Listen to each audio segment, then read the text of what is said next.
Okay, so we are welcome to our first Pathfinder game in a little while. It is session number 87 or season 5 episode 14. So they're roughly about halfway through this level storyline. Tonight online we have Jeremy, who can introduce his character while I'm finding what happened to my wayward dice. Fair enough.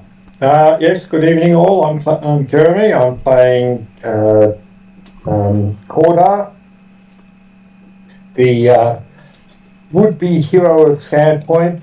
Grew up believing and believing all the stories of Pathfinder heroes, and then dreamed of one day joining them.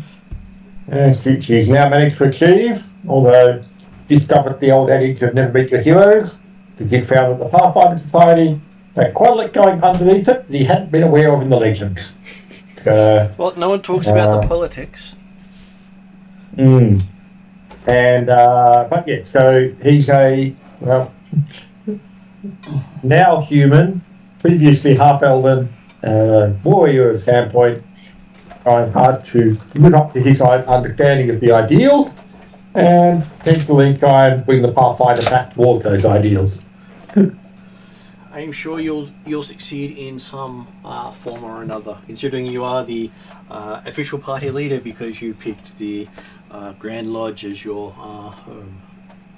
Yay for being party leader. He'll succeed or more likely die trying. Next up we have Peter, who's playing the second in command. Hello. Greetings all. I'm playing Lord Willie One Kenobi. I'm the husband of the Hell Knight Ruby One Kenobi. I'm currently sitting in a mine hoping I don't drown or explode. Either would be bad. Well, look at this way, it should only explode once. True, and chances are I wouldn't know it was happening at the time. But I'd get disapproving looks from the kiddies, and I wouldn't like that. But they've already looked at you disapprovingly before. I know, and I don't want it to happen again. Well, I'm sure that that they can reprimand you in multiple ways, considering that their first reprimand left a mark. Yeah. Makes me very identifiable to those who are my friends and or enemies. Well, they wouldn't want anyone to get confused that you weren't favoured by them. Okay. Of course, you're not really sure what being an enemy of them does either. Well, something probably a hell of a lot worse. I'm just glad I'm not, what was the word you used? Claimed by Pharasma? I'm still cursed by that motherfucker as well, by the way. Excuse my French. Well, hey, I'm sure that there are other things that will happen beyond that. Oh, I'm sure. But at least you haven't annoyed those gods to the point that they'll do bad stuff to you. Except for Pharasma, who's cursed me. Well, hey, you're not the only party member who's cursed, so that's a nice thing. And I'm sure you deserved it. What is it? Misery loves company? No, I didn't deserve it. What the hell are you talking about, Jeremy? What the hell? I'm sure the gods wouldn't go around cursing people for no reason. Oh, but they do. That's why I don't have a god and I don't worship anyone. It's not like the gods play dumb when it comes to humans. True.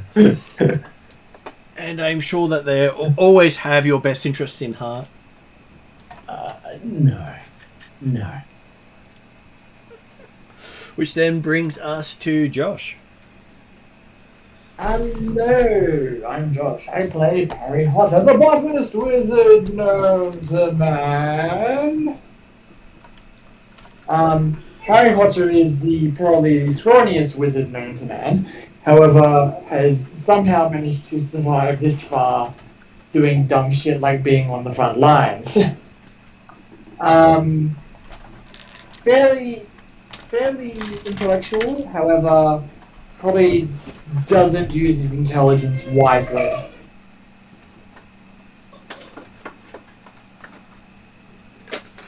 Which it can happen. So I've managed to track down all my dice, which is nice. And so who wants to do the recap for last session, if you can remember? Jeremy ran away like a person who knows what's going on and watched hang on, from a mountain. Start at the beginning. Oh, We were down in Magnamar. come on, and got don't need to directed. bring that up. Come on. Got directed to go to Riddleport. So we were all set to teleport straight there until we find out that our resident portal link had decided to take a holiday somewhere, and so we had to take a ship around to Riddleport instead of a portal. And so then, having a fairly uneventful ship ride up to Riddleport, you'll notice, Peter, I have managed to avoid almost everything that happened in Magnemar. We arrived and got dropped off, and the ship was leaving when we realised the fact that the black spot that had been in the sky in Riddleport for a little while, and that Harry was most well aware of, and theoretically the best expert in the party, who wasn't there to describe what was happening, but black spot had got significantly bigger, and we realised was growing bigger by the moment when Well, the we black arrived spot in- had actually disappeared. Something else had okay. come. A sun, a star had started shining in the sky that got noticeably bigger, then developed a tail. Okay, so I think that was that the star and the black spot were one and the same, but so we arrived in Riddleport, discovered completely deserted or abandoned, and our fellow dwarf was concerned about her relatives and family who own a mine in with an entrance in the middle of Riddleport. Yeah, a gas mine. So, and they wanted to find out. They thought, hey, they should know what's happening, so we'll get there. So they started heading there, and then, as I say, we realised that the star was actually falling right at that moment in time, and so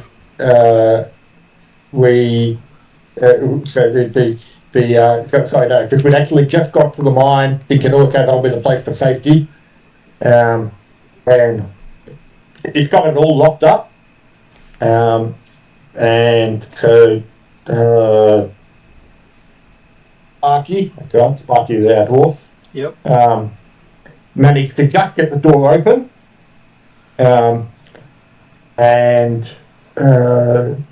then realised that actually, considering this is a poisonous and explosive gas mine, it's possibly not the ideal place to hole up when a meteorite strikes the world, the city you're in. And so we started running for the hills, and along the way, so Cordar was leading the others to get to higher ground, to figure, well, if it lands in Riddleport, well, we're all dead anyway. If it lands in the ocean, well, hey, then we want to be on high ground to avoid tsunami type effect. And so Cordar was leading the way up the hill, and just got to a spot of relative safety and a good view, and turned back and looked to discover that Willie and Sparky were not behind him, as he thought, thinking of the fact that Willie was faster than he was, so that couldn't be difficult. When it turned out that actually, as they started to run, Sparky had realised that, actually, possibly unlocking and therefore unsealing the mine of poisonous gases and explosive gases just as the meteorite before it hits may not necessarily be the ideal option. Considering it has a rumor of being highly combustible when combined with seawater. Mm-hmm. And so she actually turned around and started to run back. Willie, recognising that she was fairly slow, thought, hang on, I can get her there fast if it needs to happen. Willie had picked up Sparky, they'd run back down, managed to get inside the mine and close it and seal it just before the meteorite struck. And so Cordar was alone on top of the hill watching a rather spectacular sight as the meteorite hit. Huge explosion, through the cloud type thing went up, and then wall of water started coming toward Riddleport. Fortunately, didn't swamp the entire city, just a significant portion. And so yes, they caught out climbing on top of the hill thinking, where did the others end up? And that was quite a good summary of what happened last session.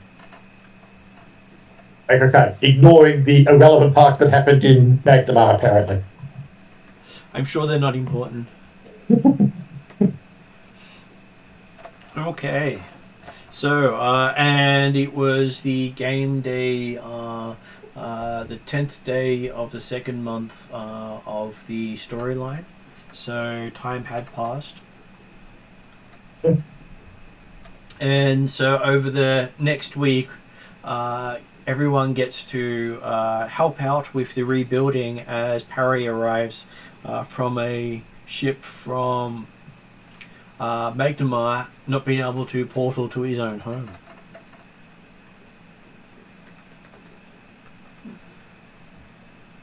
So Cordar was able to catch up with Willie, and I assume Sparky was spending time with her family down at the bottom line. He was. You spent a week helping people while not being able to do much else, considering the Gold Goblin also needed some work to get it back up and running.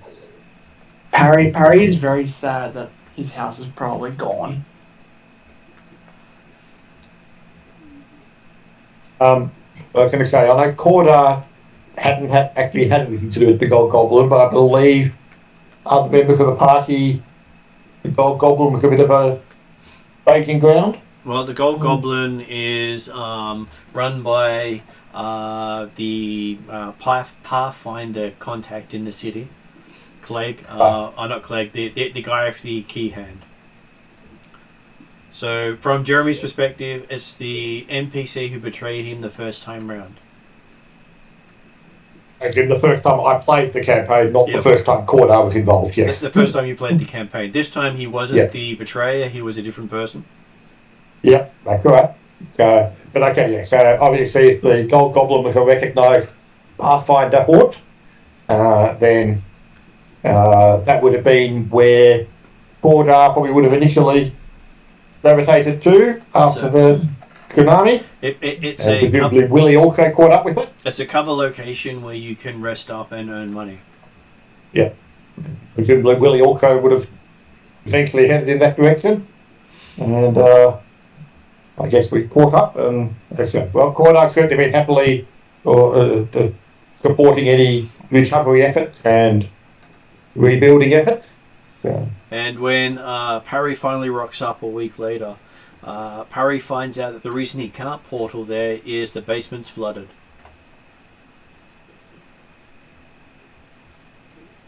Parry's main focus is probably on flooding the basement. And what you've heard from nearly everyone around, all the basements are currently flooded all over Riddleport. The water table has risen quite a bit. During that week, I'm going to have a talk with Cordar, just a quick one. And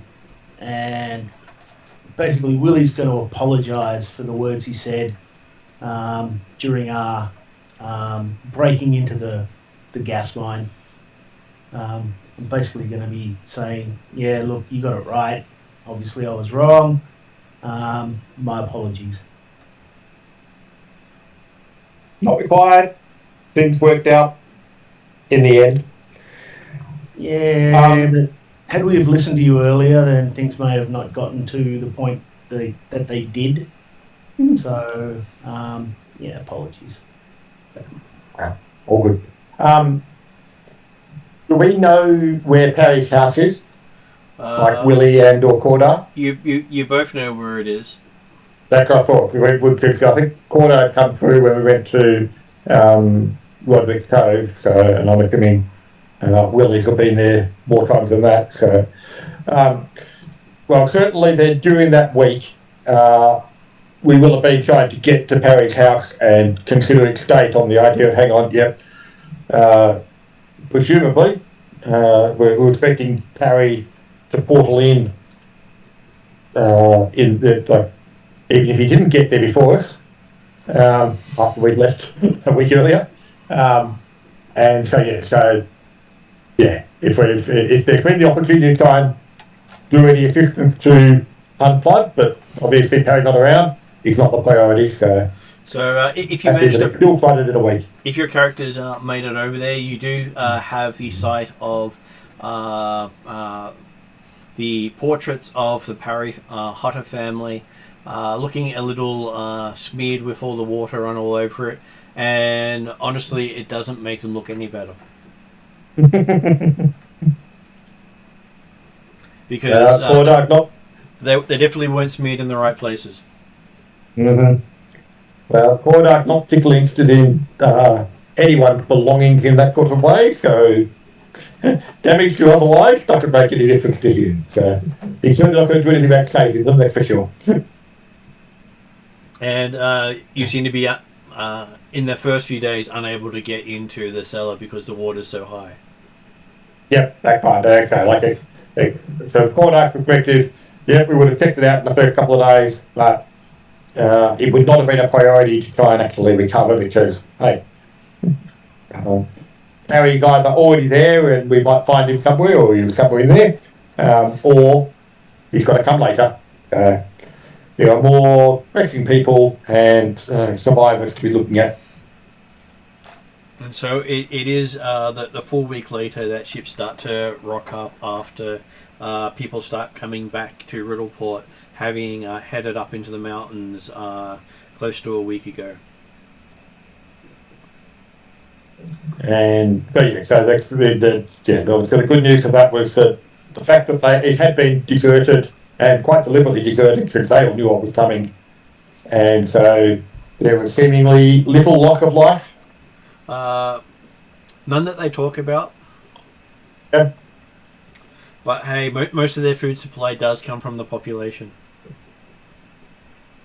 Mm-hmm.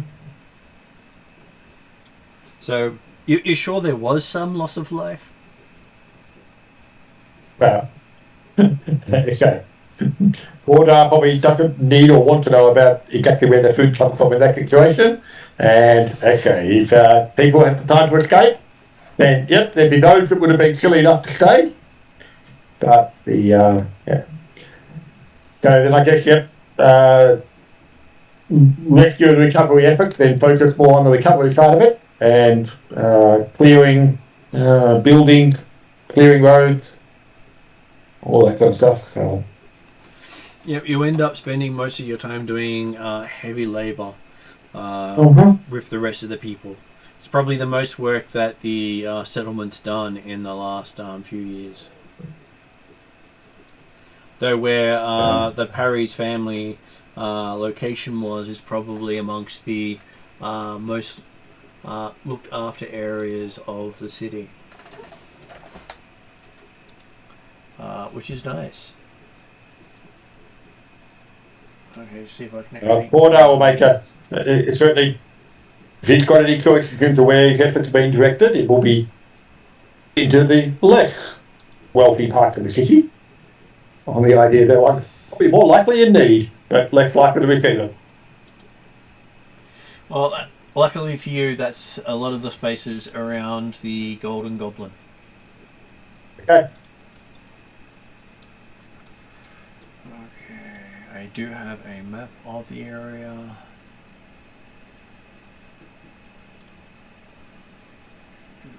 Where is my map? I have cities. Yes, I have cities. Here we go.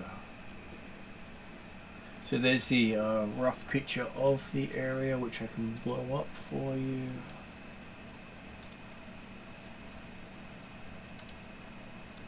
Mm-hmm. With it actually. Yay. Yeah, still doesn't help. It's okay. Actually looks bigger on there, which is funny. That's the biggest one, yep. And there's the map of it, of where they are. So Okay, yeah. the Potter's place is, Hotter's place is in there. Okay. Whereas And the the Gold Goblin? Gold Goblin is, I think I remember exactly where it is. In that vicinity, that's fine. I think it's somewhere around here. Okay. Well, certainly, yes. What I would be aiming for the more larger part of the city would be the more important part to fill up. So, do we, during that time, do we get any news or confirmation that our ship got away in time? It does show up around the same time ships start coming in. Though it is quite battered, and apparently there was some loss of life. Okay.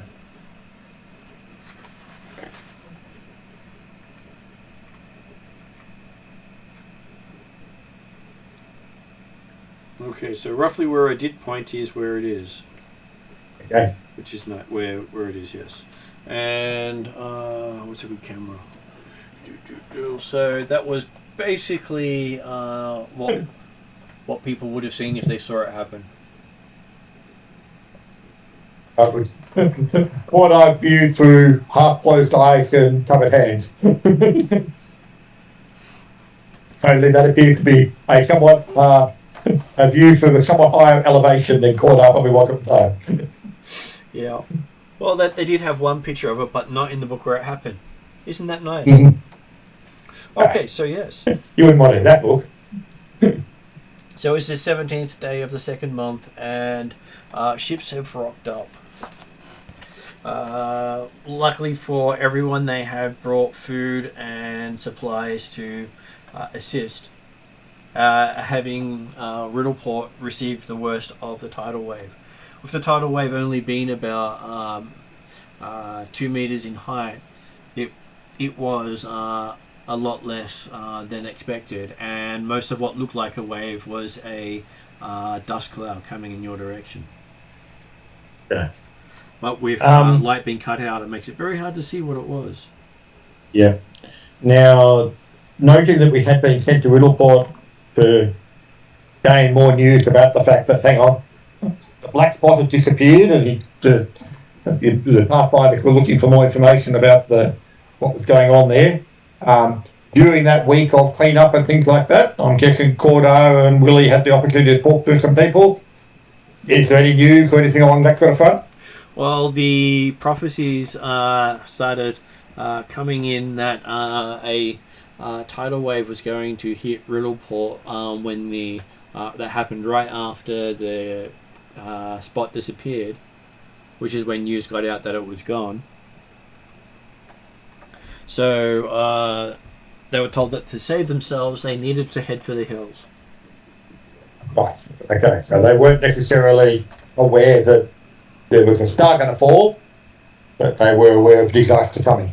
So. And after seeing what had happened, there's been a lot of talk in the week of a star has fallen. Does this mean that another god will rise? As the last star that fell that caused darkness to cover the globe, the person who touched it became the god of humanity. Mm-hmm.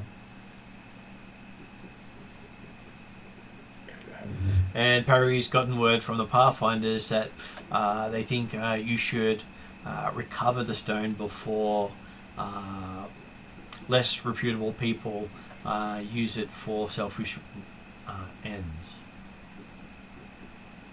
So who's going to touch it? Anyone who wants to be a god? Yeah, I'll take it with the team. No problems. But hey, Well, Even if- Perry was all about this second blot in the sky, and Well, I think it would wasn't be, a second blot. It was a new star that they saw. well, yes, but the second star in the sky. So that turned out to be the falling star. Yeah. So I think Good. Parry's main quest will be to complete it and study whatever fell out of the sky. So mine, I'm just gonna put me to bed. So I'll be back in about hopefully 20 minutes. That's good. And what you picked up from the Pathfinders is it's not the only star to have fallen. Most of the time, it's where rare metals called sky metals come to the surface of the world. Yeah, well, Cordo's probably aware of the some of the better metals for crafting armor and weapons with. No, you've got Which one in is your own. obvious. Okay. And so yeah, so he would have been thinking, oh, hang on, yeah, we obviously want to stop people touching it to the new god side of the house, but even if that's not going to happen, they're good metal in them there stars. Yep. So it's a shooting star from the uneducated. The Pathfinders just talk to it as metal falling from the sky. Right. And obviously, Corda, hey, he saw where it landed. You did. And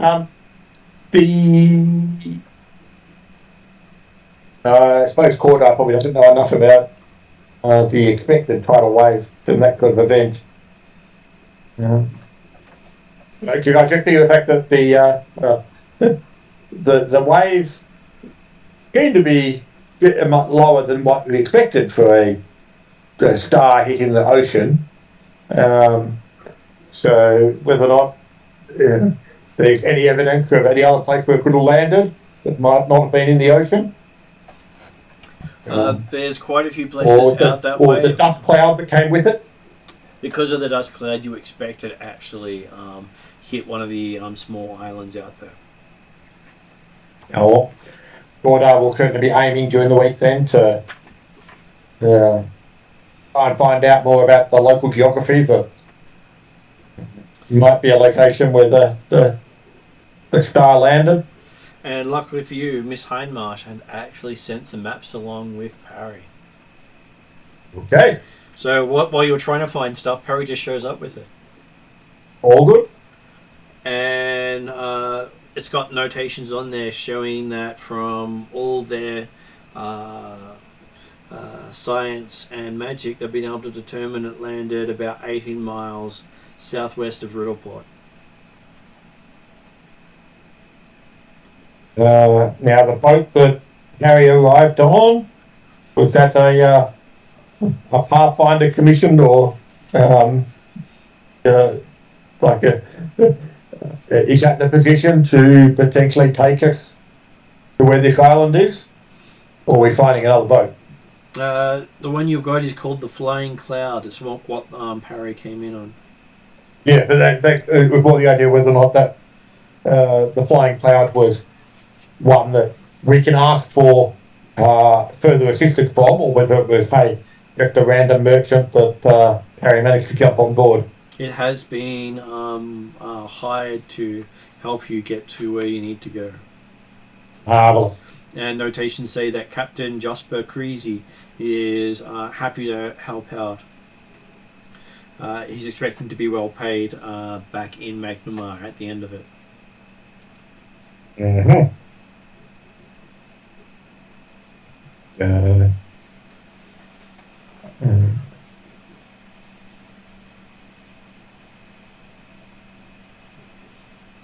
And you aren't expected to be the only ones getting there. There are reports that other things are going to happen, and you also have seen Quava the elf wandering around helping out the people of Riddleport as well while you've been doing stuff. Having learnt that he's associated with part of the party. I think you were there when he joined some of them.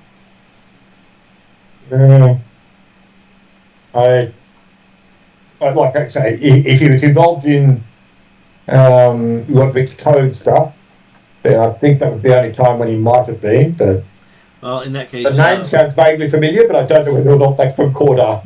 That would be from Cordar then, but Willie does know him. Yeah. As does Parry. Yeah. Okay. And you've also got some news of a few other people that have put together some expeditions. Goldhammer's expedition, Seleg's group, the Cypher Mages, Zincha's group, and a bunch of pirates are probably going to take up the opportunity as well. Because, hey, I'm sure a pirate wants to become a god. Hang on, I'm a bit confused for a moment. Most of the locals. We're talking Riddleport here, aren't we? So we say there's a bunch of pirates, another bunch of pirates, another bunch of pirates, a further bunch of pirates, and a bunch of pirates all interested, isn't it? So you've got named pirates and unnamed pirates. So okay.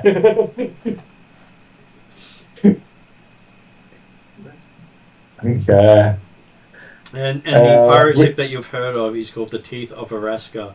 That seems to have already been headed to the Devil's Elbow, which is the island where the X marks the spot on your map. Okay.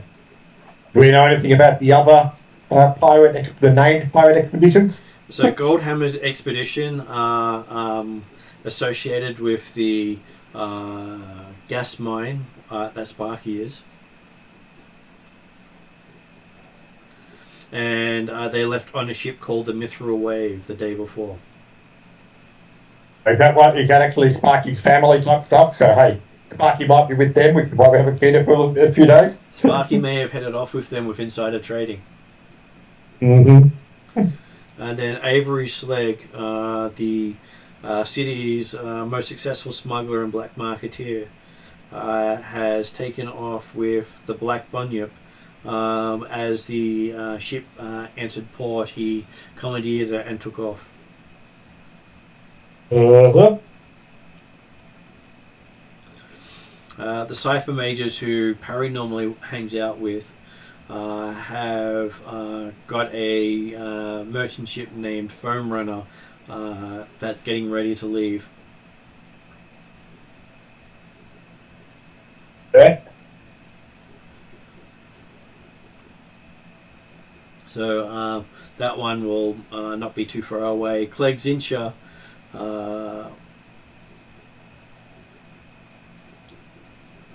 has stolen a ship after it unloaded called the Dark Pearl, and as you're hearing about it, you can see the sails of it heading out to sea.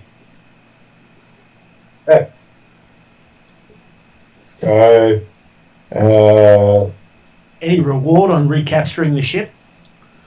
Most of them will give you money for returning the ship, yes. Generally a sizable amount depending on how much they have on hand. If not, promises of assistance. And potentially at the moment, ships are even more valuable than normal because they're probably most of them damaged in the tidal wave. All the ships in Cove that didn't come in the last day are all currently under repairs. Not a single ship survived without some damage. They don't think of it seaworthy enough. So I guess on that line then, we'll probably actually, the Cordar and or encourage Willie type stuff to actually get out to the flying cloud as quickly as possible before someone decides to commandeer and or pirate / steal that ship.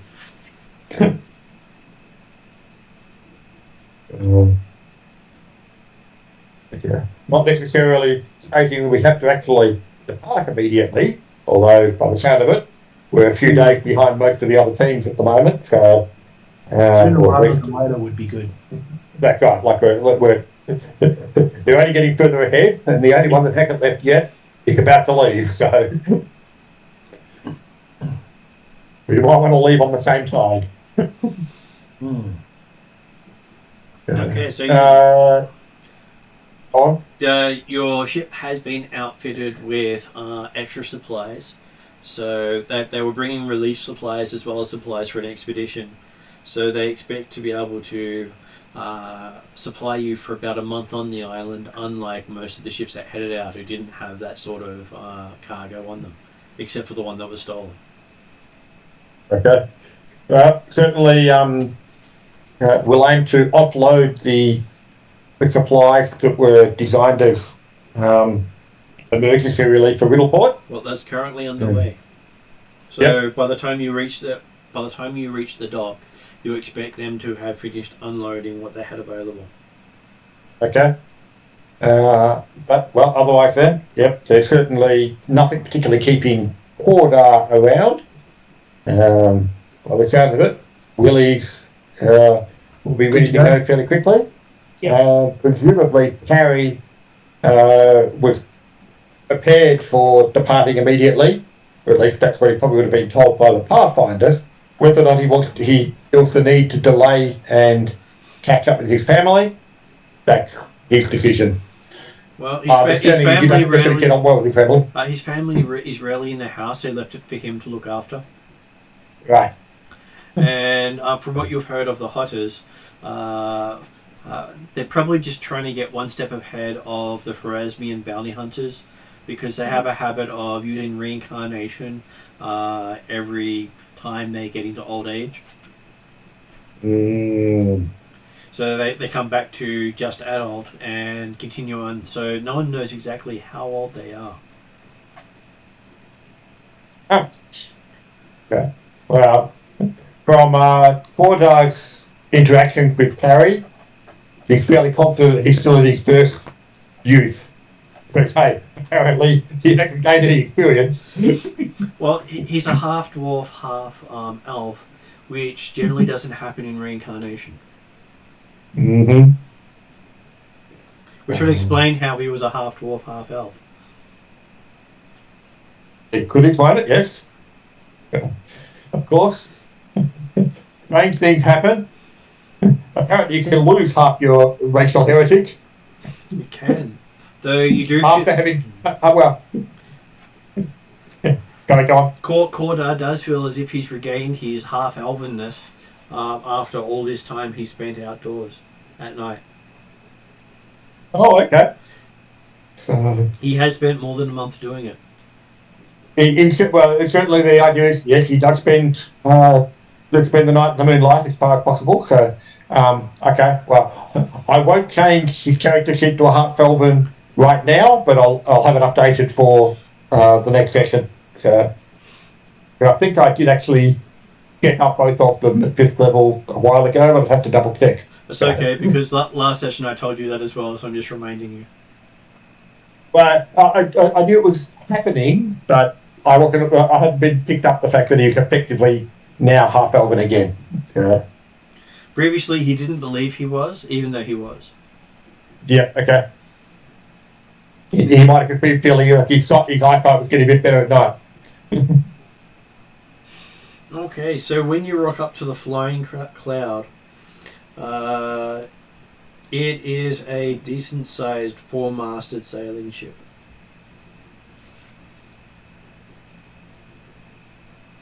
Which is far better than a lot of the ones that headed out there. From what you have learnt about these types of ships, this one's built for speed. Mm. So even though some people have left before you, you may still reach the destination before they do, depending on how well they navigate the waters. Oh. And the captain is used to the tides and currents all up the coast. Well, Cordar will certainly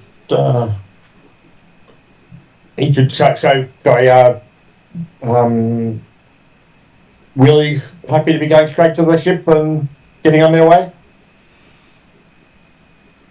He didn't have anything more, any final thing he needs to do before he left? No, I'm good to go.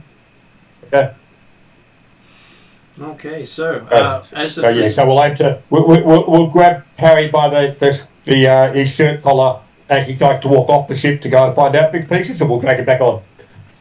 Okay, so as soon as you're on and looking like and tell the captain you're ready to go, he cuts the moors and starts pushing the boat away, knowing that if he tried to get onto the deck and do it correctly, he probably wouldn't get those people back. Mm-hmm. Because an actual ocean-going sea vessel is a rarity in Riddleport this week. Yep. And while he was unloading cargo, people were more than happy to help with the hope of getting onto the ship and getting away. Yep. Or taking the ship, taking control of the ship. So. There's that too.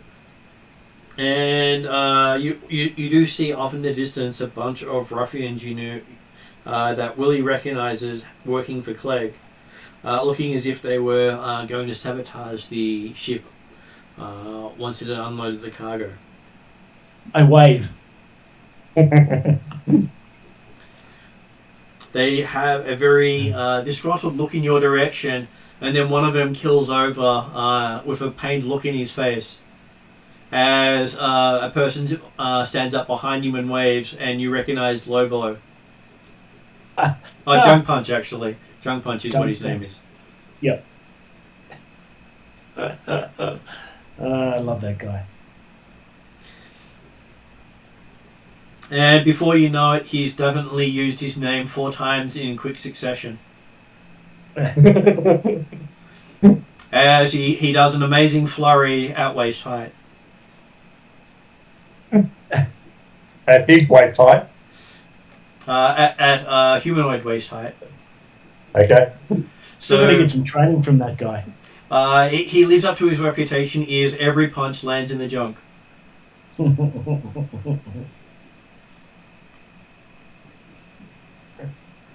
So he's the master of the dirty fighting martial arts. Mm-hmm.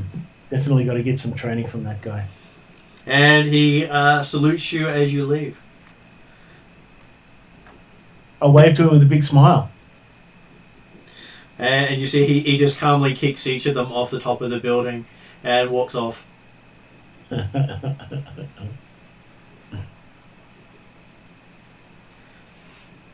So it is 18 miles out to sea.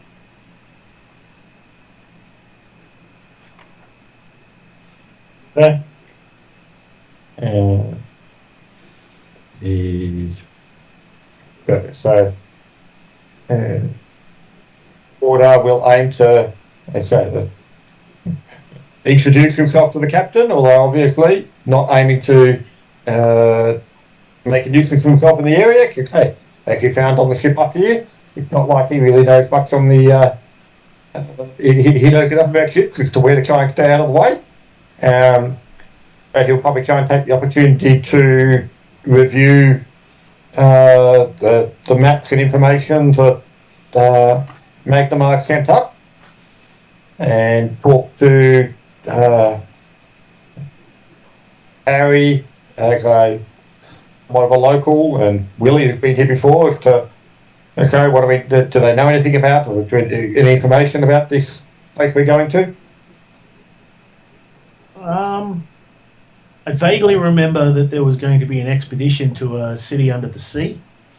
There was a underwater thing that was being constructed.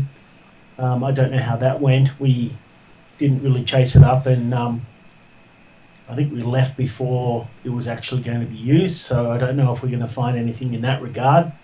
But other than that, there was a city, or at least there was a suspected city out there, so I'm assuming that that's what the rock fell on, or the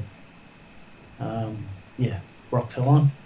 So looking at the maps provided to you, it doesn't appear to be the same location where that city was. Okay. I point at the map and I go, they thought, and I draw a fairly hefty circle, and I say, I think they were saying something about there being an underwater city around here. Oh, but Edic's probably lucky that it landed for that kitty. Probably lucky the star landed on the island instead. Yes. I just wonder whether or not the underwater city has anything to do with this rock. But we'll find that out as we get there, I suppose. There's always many things that are affected by that sort of stuff. Yeah. I'm just going to note down what all the ships are so I can keep track of them when you find them. Now, Cora. Yep. How much effort are we likely to be wanting to put into recapturing these taken ships, if any? I would rate it as a secondary objective at the moment, on the idea that the primary one is, say, stopping people or the wrong people becoming gods if they're touching the star, Yes. Yep. or killing themselves in the attempt. But if we come across any of the ships that have been stolen, well, it might well be up to the captain as to what his attitude towards pirates is, because I suspect also the general attitude towards pirate up this end of Varisia may not necessarily be entirely what Order would like to see. I'm just thinking that if we imagine this as a race to a goal, if we can take out one or all of the competitors before the race begins, then potentially that leaves us with an open field. The other option, of course, is we allow one team to move in front of us, therefore hopefully clearing the way of both traps and bad guys, and we swoop in at the last sort of second and take the treasure for ourselves. Just a thought. Well, it's certainly a good thought. I would rate the idea that if we actually manage to overtake any of the ships in transit, then yes, it would be worth trying to stop them, because obviously that wouldn't necessarily, the process of that probably wouldn't slow us down too much, I wouldn't think. Again, Cordar's not much of a seaman or understanding of navigation. Does the captain indicate how long it'll actually take to get to the island? About 4 hours, he says. Oh, okay. So, yeah. Presumably then, we're not necessarily likely to come across that many of the ships in that time. And if we do, we probably don't want to waste too much time, because even half an hour out of a 4 hour trip is a significant percentage. So in my head, I was thinking it'd be a few days, so I was thinking, okay, well, that's going to take looking back behind you, you do see the Foam Runner, which is the Cypher Mage's ship, just behind yours. Unfortunately, it doesn't appear that we're going to be able to ally ourselves with anyone, since we all want the same thing. And Willie does recognise the familiar face on board. It's not the bodybuilder wizard, is it? It's not the bodybuilder wizard that you remember. It's the red-haired elf who was happy to play with the goblin quest, and was actually friendly towards most of the group. Yeah. Except Willie, of course. Oh, he wasn't that bad to me. I didn't write him down in my hate list. Her, actually. Well, I didn't write her down in my hate list, so she couldn't have been too bad. But she didn't make your nice list either. No. Okay. Possibly you just didn't have pen and paper on hand at the time.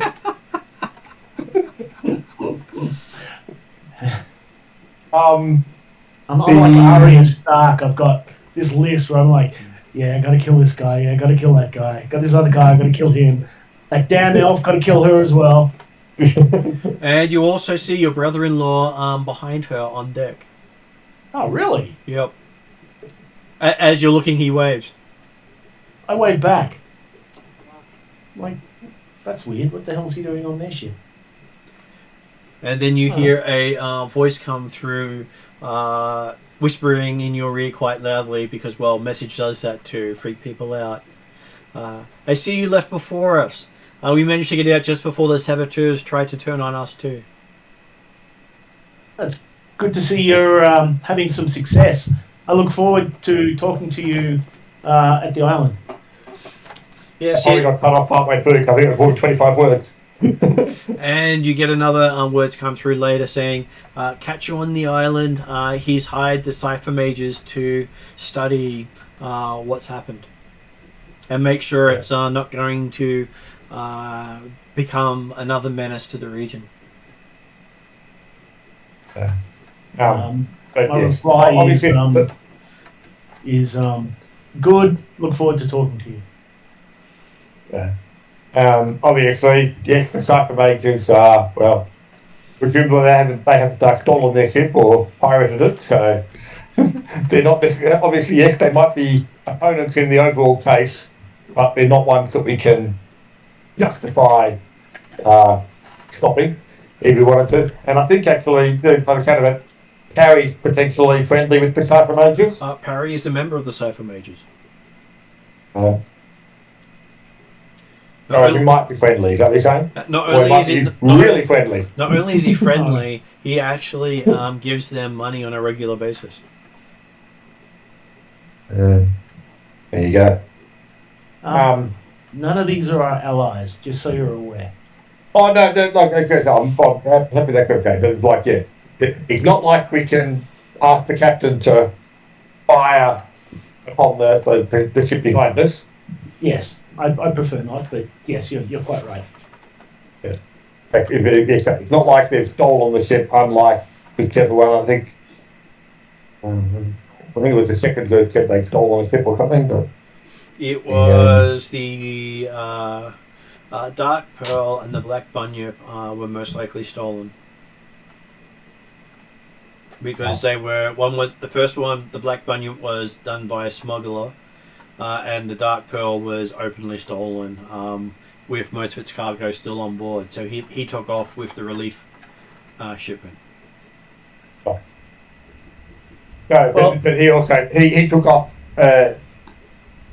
more than 24 hours ago, didn't he? He did. So yeah, so we're not likely to come across that ship on the way over, no matter how fast the cloud is. But if we do find it at port, that is certainly one that I would like to free, shall we say. Indeed, yep. I can certainly agree to that sort of idea.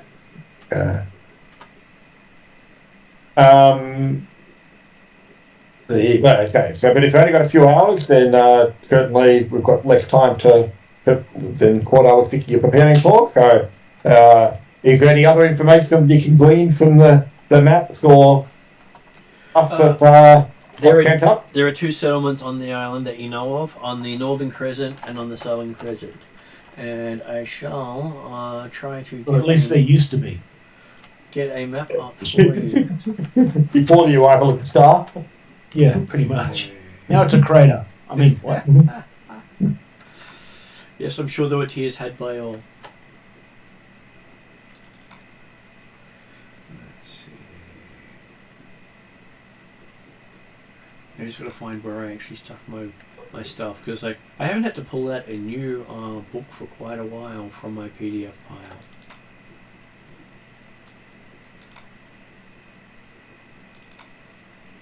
But yes, it comes midday as you slowly get into sight of the island, and I'll give you a chance to say where you want to appear on the island.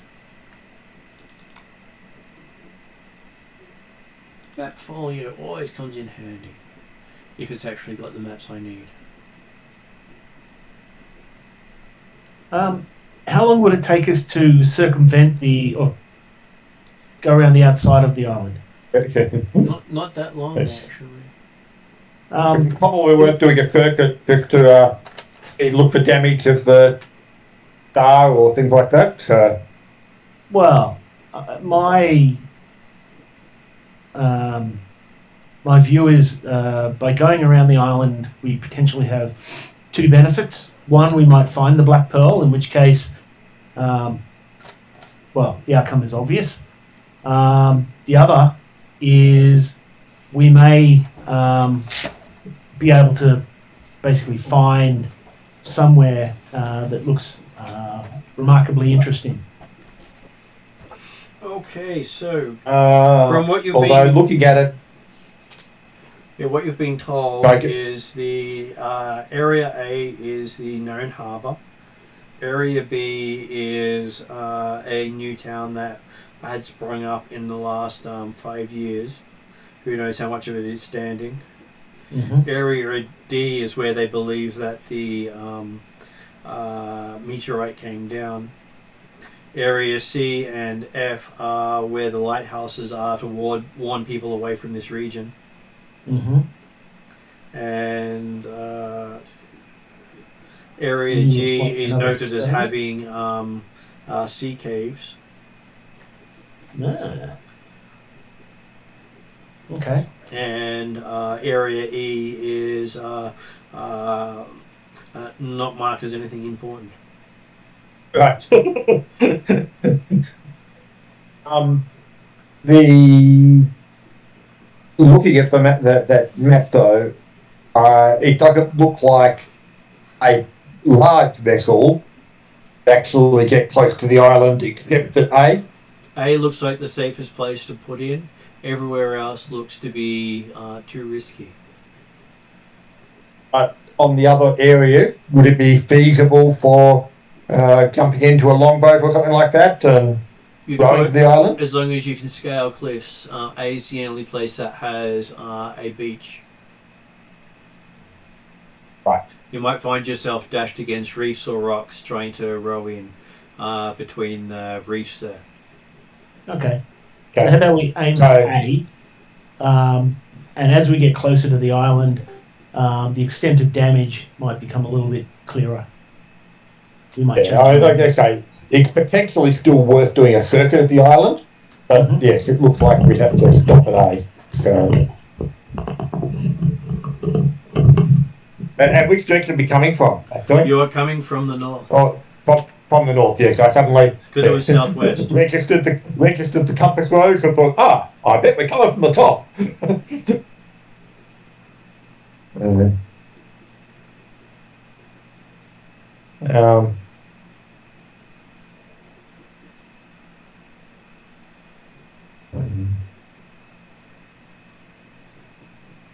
So I guess if we come from the north and then head easterly around that reef at the north side of A, then potentially we can have a look in and see whether or not there's the Black Pearl or any other ships that harbour in that area that might be of interest, but also then potentially do the full loop. Of course, if we go the other way, then we don't have to do extra loop around to get around the reef.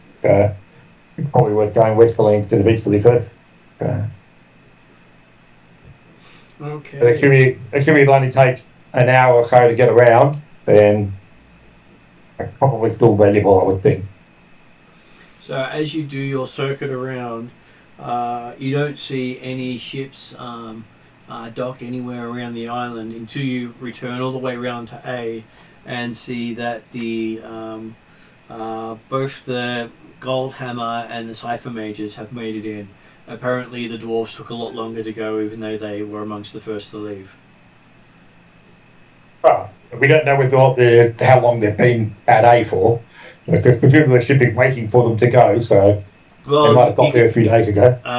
You believe that the ships just made it into port. The dwarven ships aren't known for their speed. Oh, okay, so actually effectively still seeing it moving, apparently. Yeah. So. And people getting into long ships and rowing out to the actual wharf they have there. Okay. But yeah, so they're the two legitimate ships. Yeah, I'm just looking at where the other one ended up. Because, hey, they managed to put it into a different spot.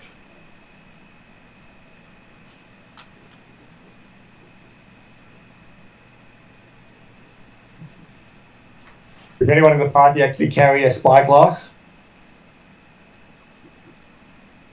Or have particularly good eyes for when No. we're doing the circuit to see if there's anything of interest?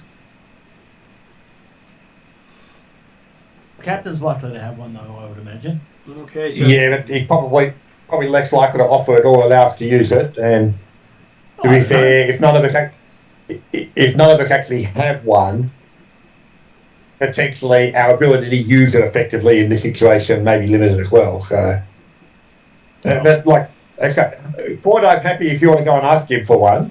I will. Yeah. I'll ask to borrow it. okay, he gets his first mate to get out their spare.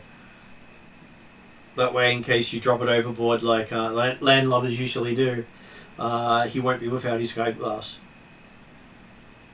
But you still owe him the $1,000. Are they worth? They are expensive because they are highly refined lenses with specialty made metals. Yes, but I don't actually know what price they are in Pathfinder 2, but certainly in some of the earlier editions of D&D, you have $1,000, I think, from memory. Yeah. 3.5, I think it was like $1,000. Crazy. But, yeah. But now the gold is worth so much more. Yeah. But that was the other reason why I figured out I was less likely to lend it out. Sorry, the captain was less likely to lend it out.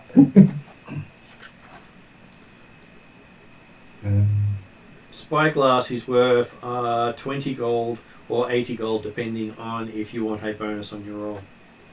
Oh, there you go. Not nearly as well. Still, that's because 200 coins. Yeah, 200. It's 10 times 10, isn't it? Yeah. And which one does he have? He's got the fine one. He's giving you the normal one. Okay. And okay, I mean, it's the sort of thing that I'm still happy that we've gone around and not found anything of particular note or obviousness as we're going through. But, yeah. So give me a perception roll. I'm thinking anyone but me would be the preferred because I'm cursed by Pharasma. But I'm happy to use it if we're allowed to. We could always get a roll of perception anyway, because he wouldn't have the advantage of having a spyglass. But he gives the spyglass. I'm assuming your perception is better than 9. No, my perception is also 9. Oh, and I'm cursed by remember, perception's not something you can actually change easily. No, but you can get cursed by people or gods, and yeah, so it makes it a whole lot worse. All right, so I'll use it. So either way, I got 25 for Cordar, whether he's using the spyglass or not. You can make the decision. Okay. I think I just dropped it over the side of the ship, Martin. What'd you get? A 1. Splash! I look down and go, fuck. And right in front of Cordar too. Yeah. So I'm trying to adjust it. It slips and it just goes swoosh into the water. I'm like, fuck. And with Cordar perception, you certainly saw that. Just you're paying for the replacement on that one. I just cover my eyes and go, fuck. All right. So I'll go up to the captain. He says you dropped it, didn't you? Yeah. Yes. On the plus side, at least you managed to live up to his expectations. Yes. Do you have someone? Pull out my coin purse. Do you have someone less clumsy amongst you? Hopefully. What do I owe you for it? For that spyglass, that will be 20 gold, though. I'm sure Lady Haymarsh will be happy to cover you for it. No, I'm not happy for her to cover me. In fact, I'd like this to stay between us, if that's okay. Harry pops up from below. In which case it'll cost you 30 gold. Which I pay. I give him the 20, and I give him another 10 and say, that's for your silence. He pats you on the shoulder and he says, "None shall hear of it from me." Harsh money, harsh money. And then he also adds, "All my crew." Thank you. You're, yeah, thank you. I sort of walk. I slink away in abject. Just what the fuck? As you notice, Parry has also witnessed the entire thing as well. Yeah, I know. But I have faith in my party that they'll keep it to themselves. Right, party? Sure, Butterfingers. And on one of the ships nearby, you're hearing a clap, clap, clap, clap coming from it. And that is over 200 feet away. It's not the Black Pearl, is it? No. It's the foam runner. I was about to say it's the cypher makers. Yeah. I take a bow. I turn around, and I can't be sarcastic verbally, but I'm hoping I can be sarcastic in other ways. So I give them a courtly bow as best I can. And you get a swish of a red cloak coming from the person who's been clapping. I go back to the side of the ship and just go, fuck me. I should have tied it to myself with cord. I should have done something. What the hell? What was I thinking?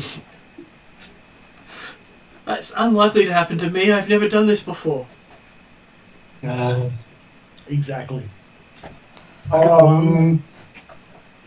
Does Parry have a spyglass?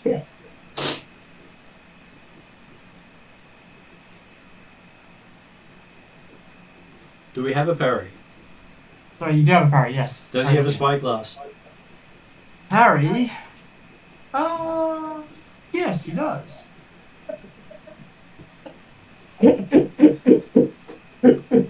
So, Captain Rubb's gone to the wound. You didn't even have to use the Captain one. Yeah, that's great. Thanks, Parry. You're awesome. Actually, no, I don't say that. I go, thanks, Parry. Squeak, squeak, squeak. You didn't ask. Yeah. Squeak, squeak, squeak. So does Parry use his spyglass to observe what the others were trying to observe when they lost the spyglass and see if you can do 2 for 2? Yes.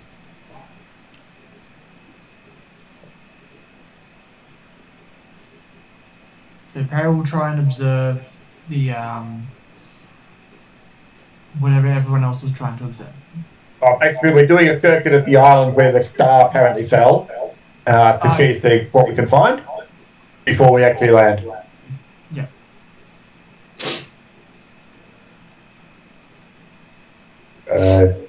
What's your perception?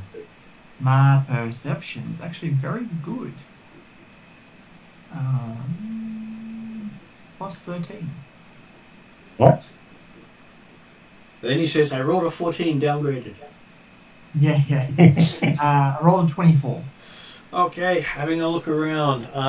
You do catch sight of a ship in the distance behind you with the name Teeth of Araska on it. Oh, That's good news, right? that was the unnamed pirates, I think. That's right. That's the pirate. Yeah, that was the unnamed pirates that you hadn't heard much of. The good five pirates. I'm assuming we're back to also full everything as well from the week's worth of downtime sailing. You are. There's certainly no reason why it should be injured unless you were doing something interesting on the boat. On your trip over. There's a lot one can do with some wood. I'm certainly not denying it, particularly to Parry, that certainly.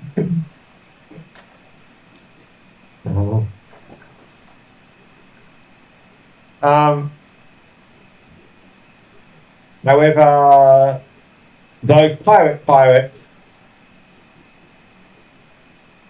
as far as I'm aware, they didn't actually steal a ship to get over here, did they? They already had their own ship. They had their own pirate ship, yes. So again, they're probably not pirates we can actually do anything about because, hey, they're probably on the board of overlords, whatever it is, for making them a first middle port.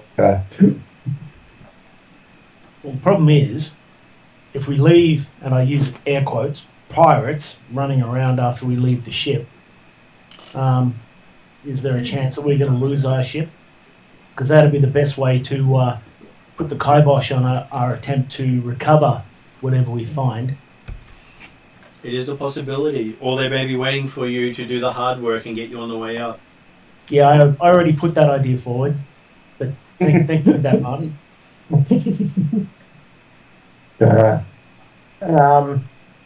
Right, yes. The captain of the Flying Cloud, like they say, is he worried about a ship the size of the Alaska? He says it could do damage to us, but if we get out in open water, he doubts they could keep up. Right. But the other two ships here, he's sure they can catch. He's the fastest by far. He thinks the only reason the Cypher ship kept up as much as it did was it was using magic to keep its sails full. Mm-hmm. Yeah. Okay, well, I guess in that case, there's if the Alaska decides to wait out beyond the reef, then it can wait. If it comes in closer, then it's probably not actually trying to steal or board a ship at that point. It's presumably trying to land, in which case we can deal with it then. But yeah, I think for the time being, not much we can do. But yeah, so I'm assuming then that we don't actually get any more information from the circuit of the island after all that. After all aside that, from the big Willy Raptor. So lots of cliffs, 2 lighthouses that are one of the reef areas, and the bay being the only safe place to put a ship in. You can recommend that they beach their ships, so there's no way the pirates can just stealth in and get them. Okay. Certainly. Well, the other one I could make any comment, but as far as the ship maintenance and activities go, Gordard's more than happy to defer to the captain.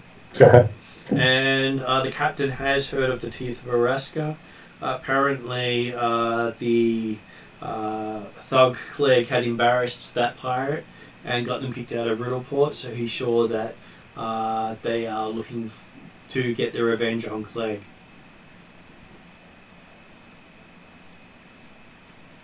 And Clegg is the ship that we haven't seen, isn't it? It is one of the ships you haven't seen. It left before or after the Araska? The Araska never made it to Riddleport. It was scouring the waters between here and the Devil's Elbow, or between the Devil's Elbow and Riddleport. Okay, so possibly Clegg has already fallen foul of Araska. Or beat him here. But then actually we would have expected to see his ship in the harbour or somewhere around the coast. So if he was going to go up for pursuing sanity instead. But he's got the ship on board. Okay, so taking inspiration, the captain convinces the other 2 ship captains to beach their ships as well. And not long after beaching, they can confirm to you that 2 other ships had been beached here recently. Okay. Probably, but has apparently been pushed off deliberately, as opposed to randomly disappearing. He believes that they were worked out at the last high tide. Okay. So you've probably got a few hours until the next high tide. But they should be able to keep a single group of pirates at bay with the with 3 ship full complements. Yep, it's obviously yes. If the crews of the 3 ships are happy to work together to mutual defence, then that should be good. So. And the buildings here look as if someone just blew them down. Like they huffed and puffed and down they went. Yeah. I'm guessing Star can do that.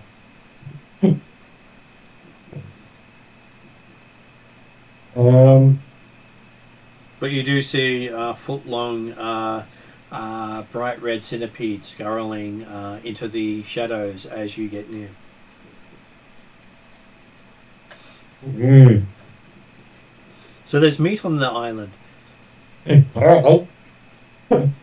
Just for your Uh. foot-long Subway sandwiches. Hang on, no, they're centipedes. They're 100 foot long.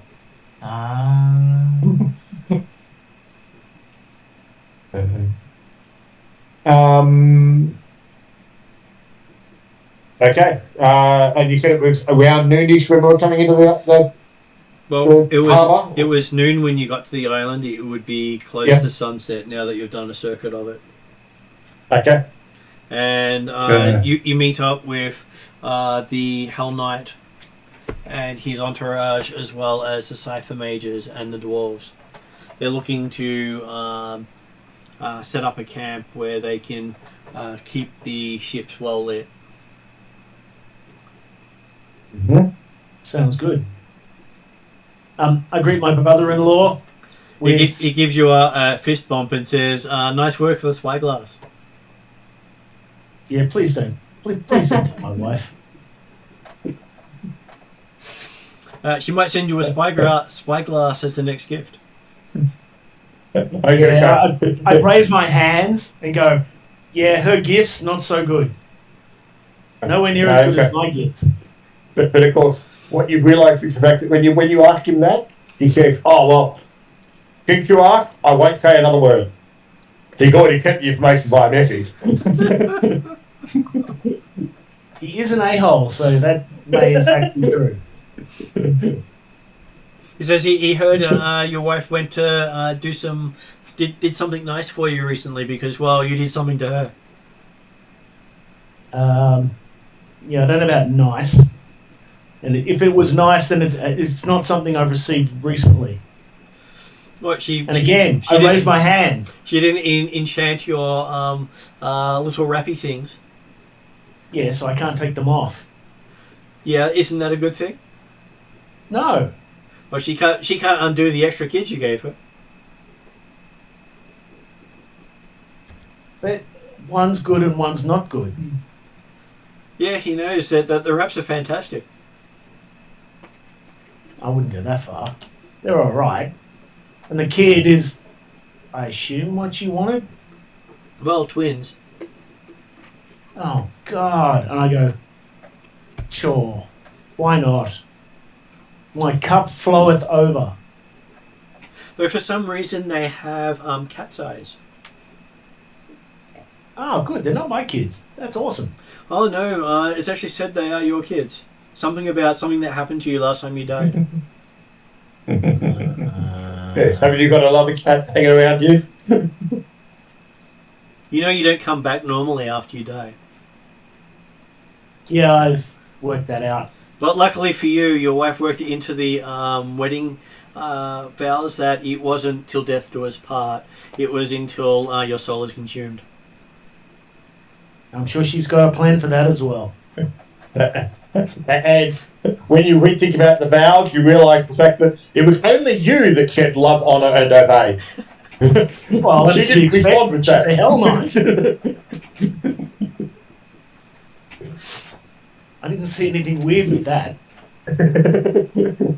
But she did say that if you don't come back from this island, I shouldn't either. Oh, really? She was most insistent. Okay. Apparently she needs something more from you, like a couple of vials of blood or something. Why? I mean, she's already got 3 kids. Didn't ask. Why the hell would she want my blood? Apparently it's Why worth did she something. ask? I'm sure she will while you're sleeping. That's what she usually does. I'm just looking at him like almost horror on my face. I'm like, what the? And you made me marry this woman. What the hell is wrong with you? I'm a hell. Have you ever heard of the pro code? Yes, and aren't you happy? Yeah, I sort of think about it for a couple of seconds and sort of go, well, Yeah, all right. Fair enough. And you're alive? For now. And you've got something to go home for?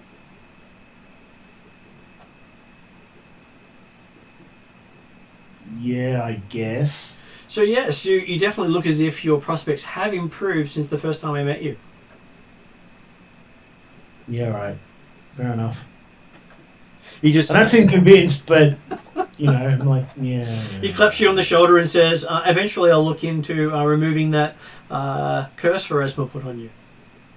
Depends on how much you cheer me up over the next month or so while we're on the island. Mm. So this should be fun, seeing Willy One Kenobi actually smile. Mm. You'd like the curse removed, wouldn't you, he says? Well, actually at the moment, it doesn't really matter too much. But in the long term, yes, I'd like to remove my wraps. Oh, he was talking about the other curse. What curse? What are you talking about? The one where you can't use all your words. Actually, yes, I would like that. That would be great.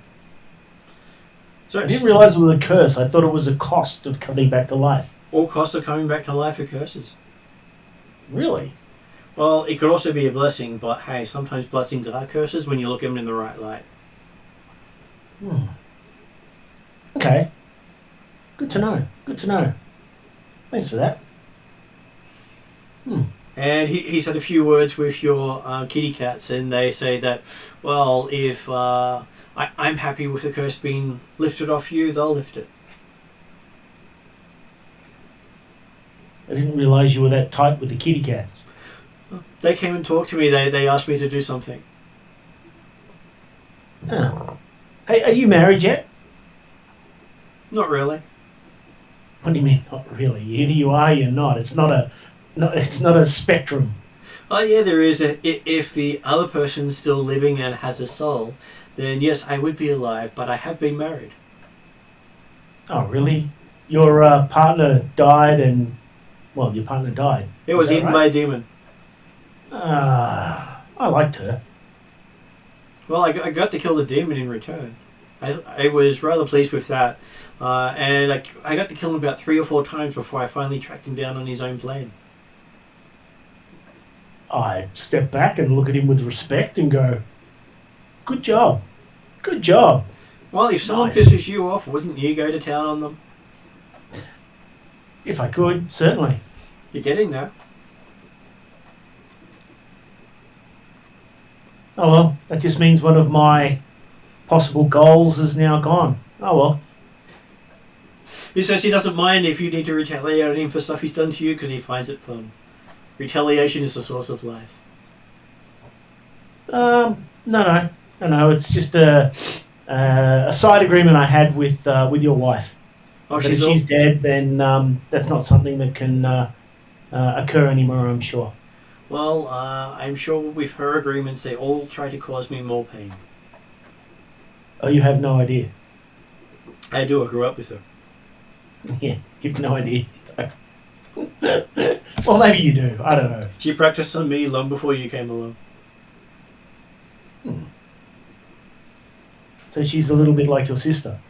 She's my older sister. You married your older sister? Family's weird. Yes. You know, there are some old traditions in Shalaxia where they say keep it in the family. There are sometimes we disagreed on that. I just nod and go, wow, okay, cool. So I believe that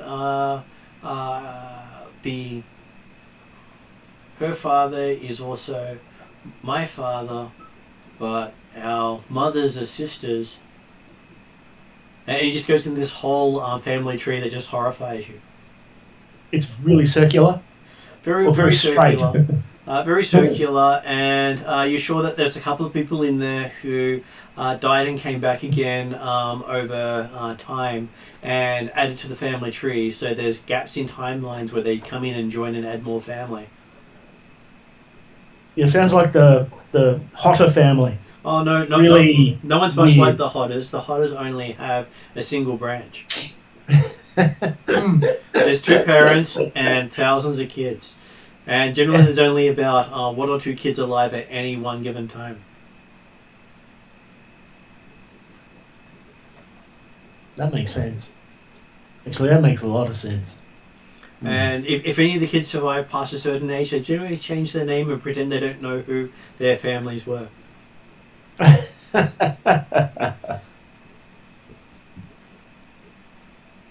Well, would you really want some Pharasma rights coming to kick down your door and kill you just because you were born because someone had exceeded their lifetime on this world, which made your lifetime null and void?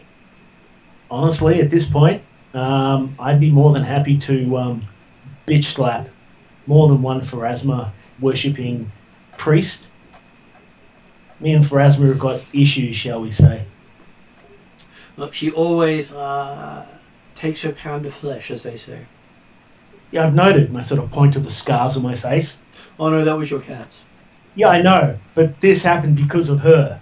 And I'm still cursed by her. Me and her are not friends. She's never tried to be anyone's friend. She makes everyone pay the price. Price for what? I mean, in my case, all I basically said was I didn't want to worship her. And so she cursed me. The hell is that all about? She is the final arbiter of where you go into your afterlife. And when I get there, I expect her to do a job. But while I'm on Earth, she can fuck right off. And plus, she might be the reason that you're so fertile. Say what? Why you keep putting out young ones? I thought that was just natural. Doesn't that just naturally happen? She's been known to enhance it, because she's also the goddess of birth and death. So I'm cursed twice. That's what you're telling me. Well, like I said, some blessings are actually curses. Kids a blessing.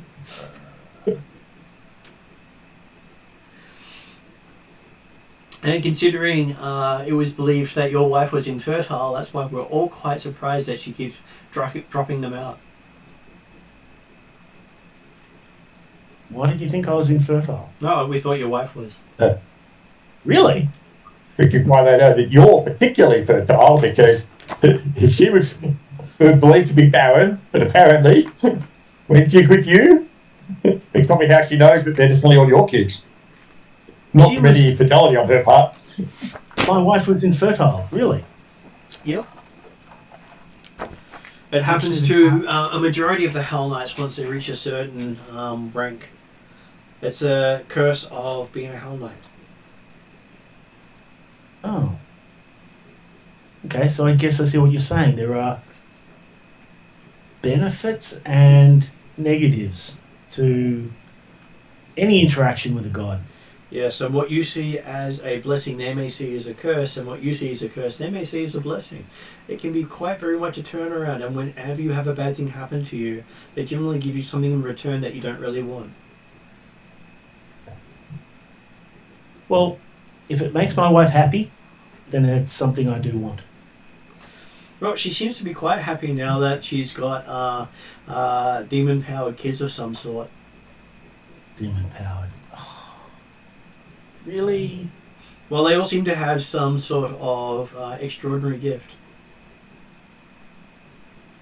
Okay, extraordinary gift is good. Demon-powered, not so much. Well, demon power's the easiest thing to come up with. What it actually is, no one's figured out yet. Okay. Most people who try end up with cat claws down their back. Yeah, that'd be the kitties. Yeah, I can see that. Anyway, I'm glad to have you on the island. That's all good. You've got my blade while you're here. I'm sure to stab many things for you. Thank you. And He also spoke to a certain junk punch who says he believes you've reached a point to actually start to learn from him. No.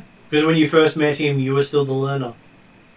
I can't. I still owe him a debt, which I look to pay in the near future. I'm sure he will make you pay that debt as part of learning. From what I hear, there's a lot of junk that needs punching. Oh, there's so much junk that needs punching. But like I said, I look to pay the debt as per our agreement. Hopefully sooner rather than later. He's quite happy with that, and he ends up sitting down and having sharing a nice meal with you. Yeah, I enjoy it. Always good to get to know my brother-in-law, especially if he's prepared to spill some goss on my wife. He tells you tales of how his family and her family were very much commingled because, hey, the Chilaxian way is enough to make most people go, what the fuck? Yeah, I'd probably do that. I'm like, you gotta be kidding me. No! Well, apparently their grandfather, well, their father was quite the ladies' man, and they believe that there's probably about 5 to 20 other siblings floating around. Okay. I look forward to meeting my bastard kin. And, well, they don't really consider them bastards in Chilaxia. It's just the way of life.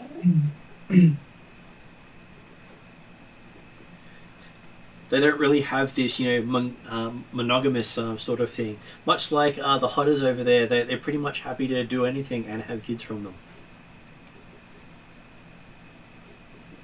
Well, I've got to say, that's kind of why I thought the twins weren't mine. I'm assuming they look nothing like me. Well, the older one seems to have your grumpy disposition a lot. Oh. Yeah, but that could just be the black cat. And the cat absolutely dotes on them. There you go. And the cat has said that they are your kids. Yeah, that doesn't mean much. The black cat's a bit of a liar. You hear a very intimidating growl on the back of your head. Come on, cat, you heard me. Then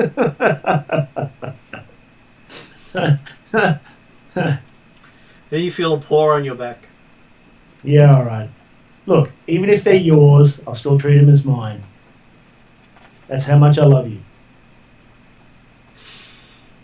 You feel a couple of claws go in and then it disappears.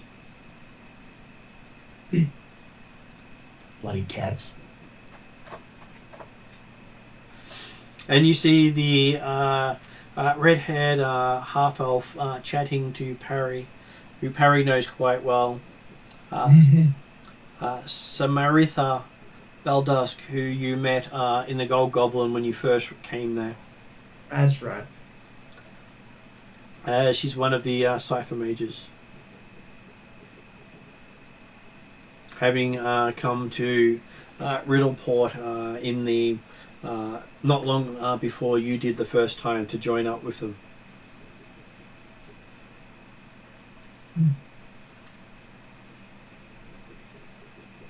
I do remember this lovely redheaded half-elf.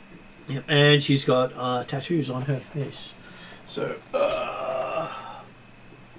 Oh, cool. So she's catching you up on the gosh you've missed since you've not been around the town as long as you like. Yeah, that's fair.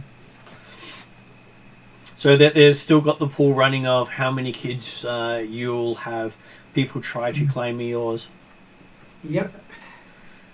It's you're currently considered the otehr, or the current otehr. Yeah.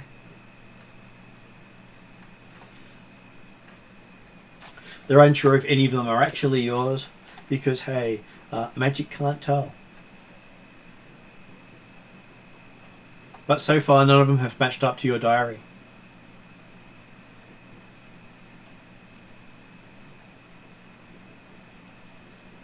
Anything you want to talk to her about?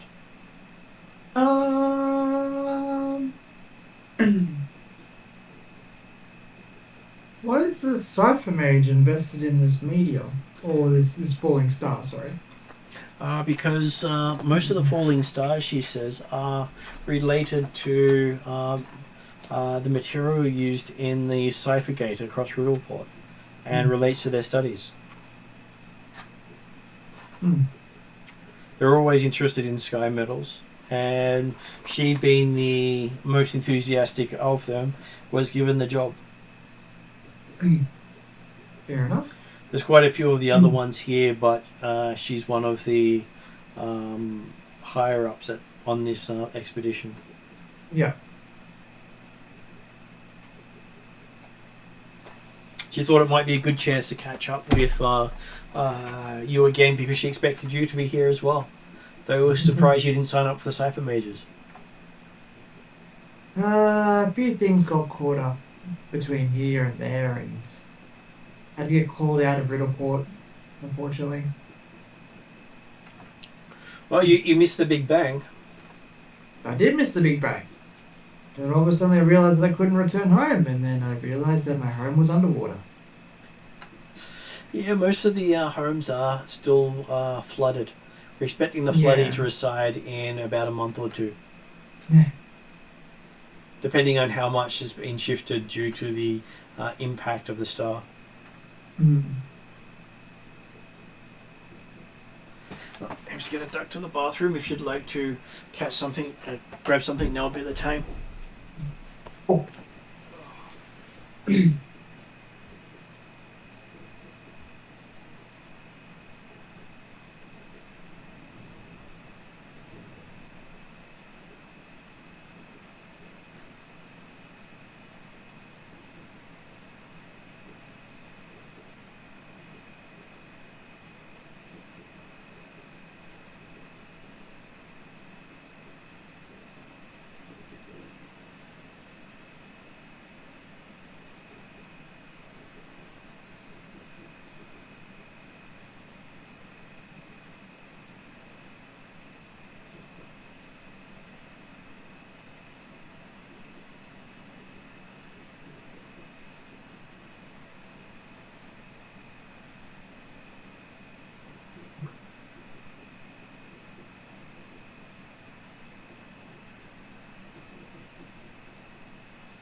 So we've got to be aware of like everyone jumping this island.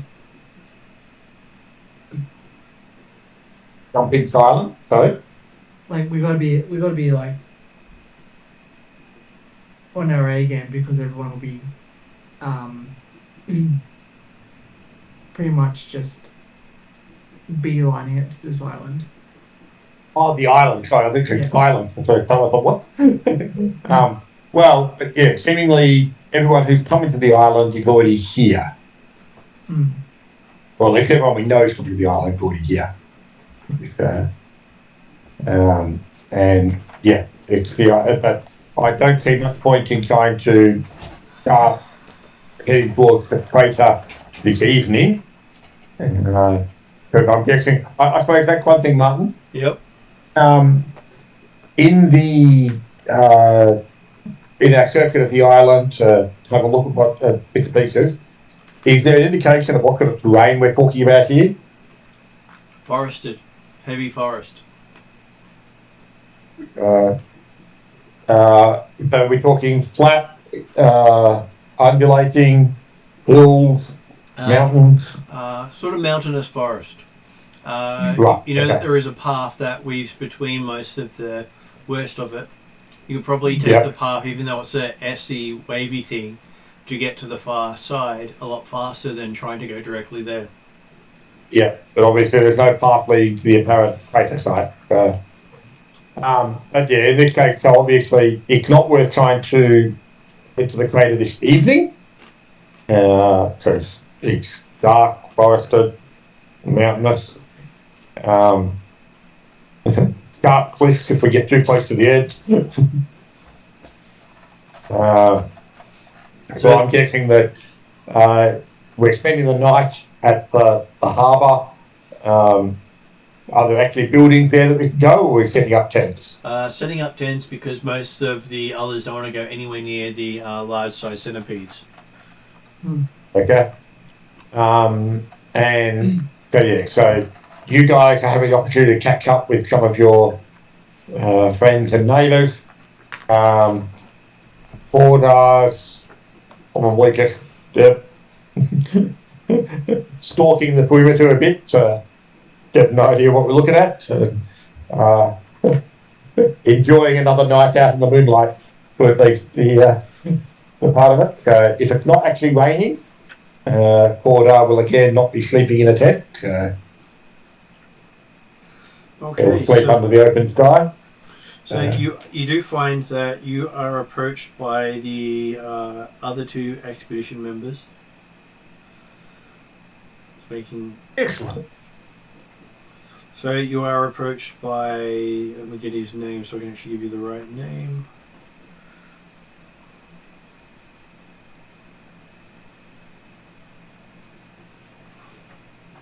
So I'm sure. Yeah, Gravin Goldhammer is the dwarf who's in charge of the Goldhammer expedition. Okay. So there's a nice look of. Let's see if I can get that closer. Okay. Yep. So he's quite happy to catch up with you, having heard a lot from you from Sparky. Any evidence that Sparky's with them? I'm sure there is. Or we'll check that next session for whether or not Mark's actually present. I think it's more check next session if Mark's actually present. I believe exactly that. Okay. I was just checking my messages and he went to a black tie event tonight that he told me about this afternoon. Okay. So then, yeah. So talking to the dwarf thing, the fact that he either says, "Oh yeah, Sparky's with us," and big pieces, or no, Sparky had to stay behind for whatever reason. But that can be confirmed next time. That's not an issue. And he tells you that the dwarves are looking at, before going to the crash site, they're going to try to secure the island, making sure what happened to the others beforehand. So he's going to take his expedition down to the lighthouse at Area C to make sure it's still in working order, because part of their job is to make sure the lighthouses are working. Okay. He said, what happened to the others? He believes that the other two ships had beat you here. But they've apparently left again, haven't they? Yeah, but that doesn't mean that they haven't unloaded people here. They couldn't have gotten to the gotten the sky metal out of here that quickly. Right, okay.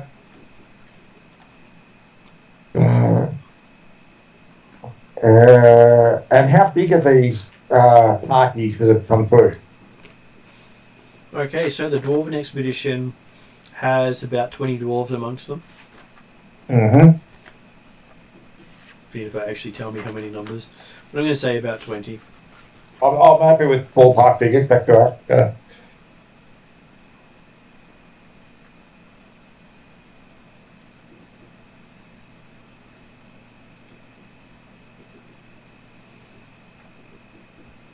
Okay, and he does say that depending on how things are going tomorrow, their ship may set out to return to Magnamar and then come back to pick them up in a week.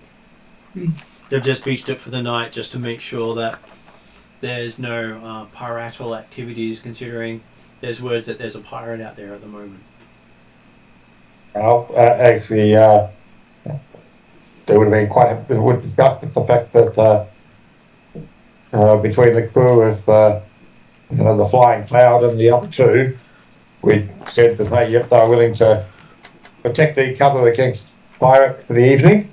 So, And you're also greeted by a Cypher Mage by the name of Thassilonian. Not the red-headed dwarf. Red-headed half-elf. Okay. And she seems to be the head Cypher Mage here, with Samaria being one of her fellow Cypher Mages. Okay. And Queva had actually come over with them, with the Hell Knight, saying that they thought that they were needed on the island. And they went, well, having able-looking fighters with them can't hurt. And the dwarves have talked them into potentially going down to Area F, if you guys don't, the second lighthouse, and making sure it's in working order. Okay. It's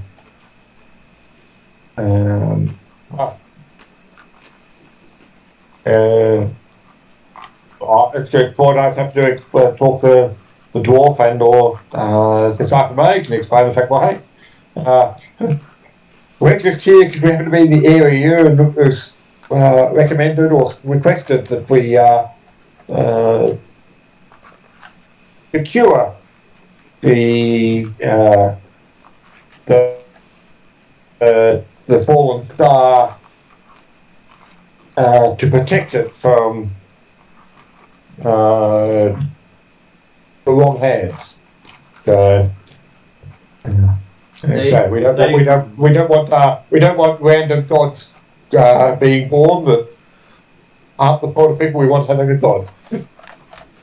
Draven does laugh, saying that's unlikely. He says only one out of over 1,000 stars the dwarves have recorded fallen has ever had that ability. Now, likelihood of another is extremely low. Okay, okay. I did suspect that the orders might be a bit far-fetched, but hey, orders is orders. Right, it was the locals who thought that a god may come about it. It's the Pathfinders who wanted the metals out of hands of those who would abuse it. Okay, I thought the Pathfinders officially were also wanted to ensure that the wrong god did not rise. Well, they always err on the side of caution and saying if it could create a god, also keep it out of the hands of those who would misuse it. Yeah, but obviously, Kordak also not specifying the fact that he called it come from Pathfinder Society either.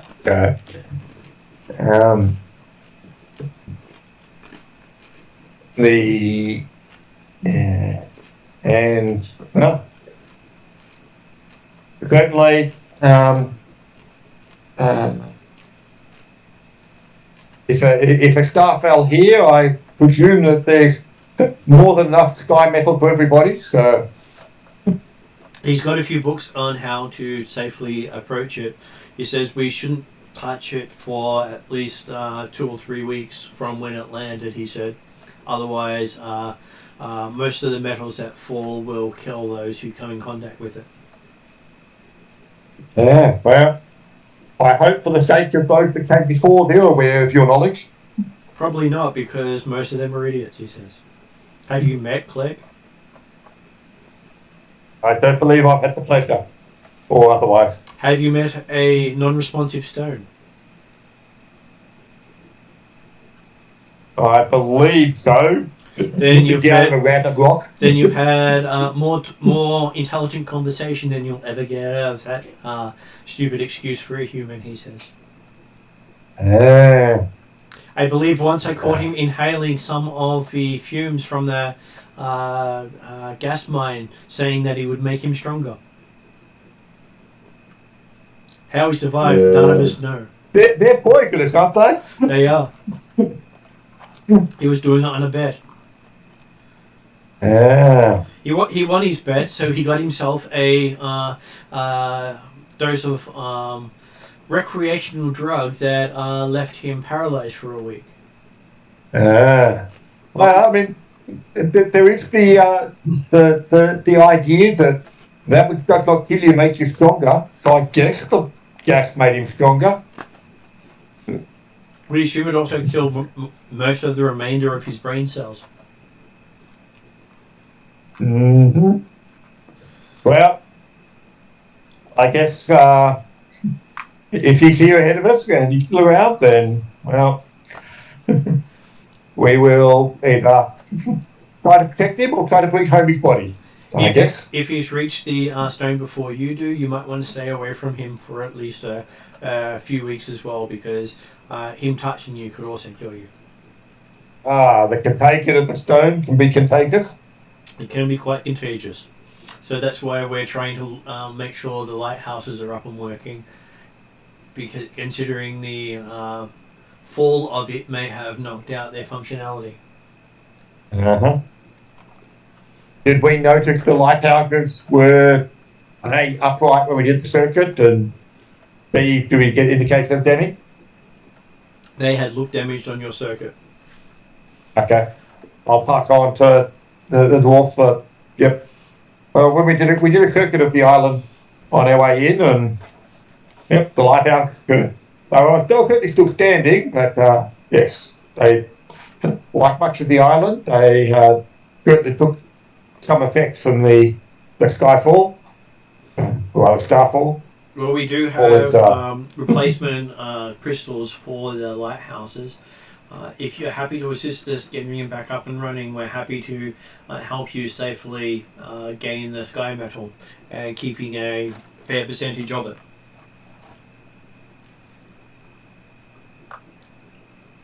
Well, as I said, more than happy to help, although considering we're all here and he's also looking towards the Cypher Mage with us as well, perhaps it would be worth dividing our efforts to ensure that all things remain secure. As you can see, it is certainly not like me or my couple of companions have the capacity to actually extract any sky metal. And obviously, if we don't want to touch it for a couple of weeks, then that's also a thing. But it may be worth at least trying to get up to the crater site and examining it, like securing that site as well as the lighthouse.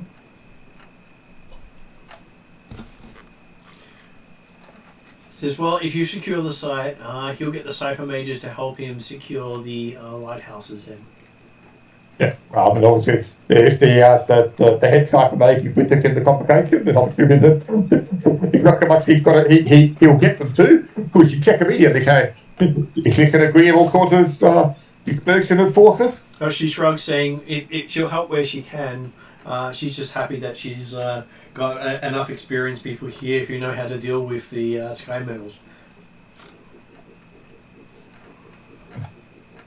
Well, on that check, is it worth dividing up some of our expertise? If some of your fellows, the dwarves, go with the sky mages to the dwarves at both lighthouses, they're probably more likely to be able to install and repair any part, and potentially, if do we know how many sky mages actually came over? There were Sky mages, Cypher mages. there was one leader who you just found the name of. Yeah, who we're talking to. Just looking it up. And obviously the red-headed elf that he's talking to Parry. Yep. You think there were a couple of others?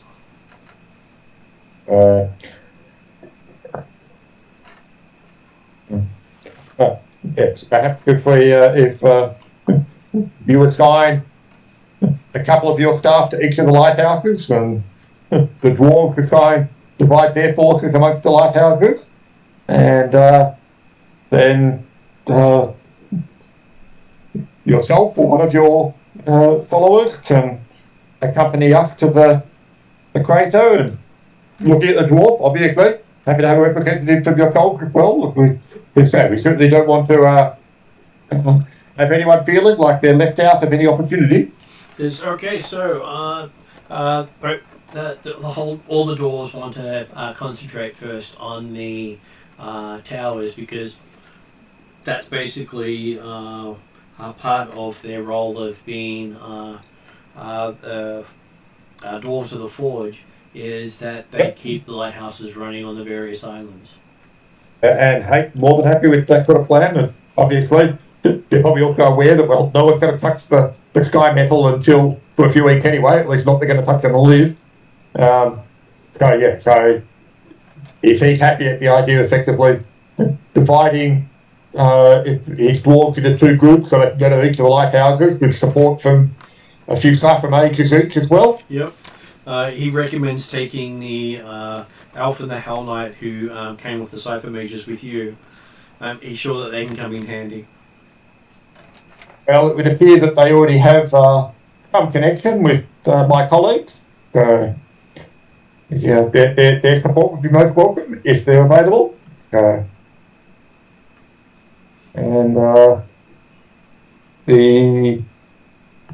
believe, have I seen Harry use message at all?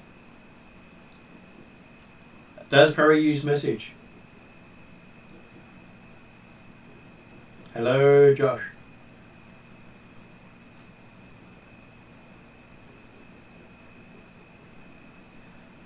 I believe Josh is still on mute or fighting the mute button.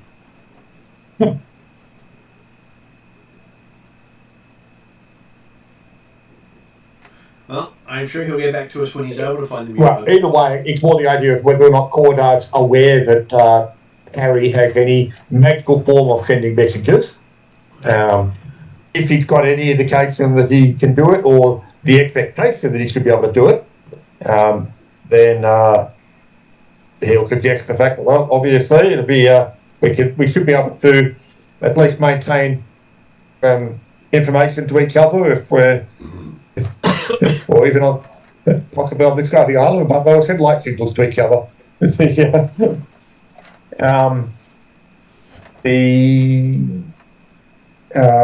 But yeah, otherwise, I guess if we enjoy a quiet evening and then head off in our separate directions in the morning, although I suspect that looking at my understanding of the paths and tracks, it may be easier to at least stay together for until we reach the settlement in the middle there before parting ways. So that's the halfway point on top of the mountain. Mm-hmm. So the mountain slopes all the way up to that side. And then there's a path that runs along the top of the mountain range. Yeah, and there didn't seem to be any particular pathway to the crater, because it wasn't there, so it seems logical to take the pathway to the closest point and then book back from there, which means that if we all go to the initial settlement, and then half the dwarves and half the Cyclemages split off to each, like to the southwest, and the rest of us can keep going to the southeast, and then we'll split off halfway along the trail while they keep going down to the lighthouse. Are we aware of anything in that settlement in the middle? It was where most of the houses of the island were located. Okay. Apparently. Right. That may also be a worthwhile place to set up a more permanent base camp, if it's suitable for anyone to be staying anywhere central. So Area B is the peak of the mountain range, and the settlement is called Witchlight.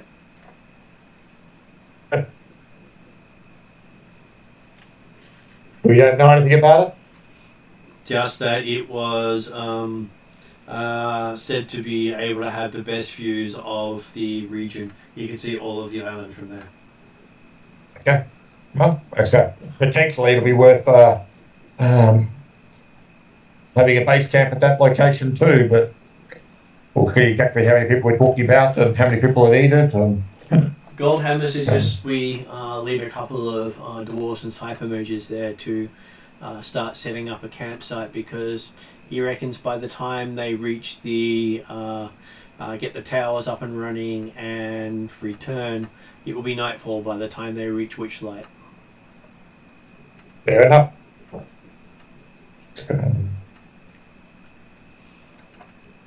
And luckily for them, most of their gear has everything they need to put the towers back together if needed. Worst case, they'll camp out at the towers as they repair them. Well, I was just going to say, because like looking at the scale, it looked like it's only a few miles, even to the longest, like even to the southeast tower from Wixlight. So, it may be worth working at the towers during the day and then heading back to the Wixlight each afternoon. But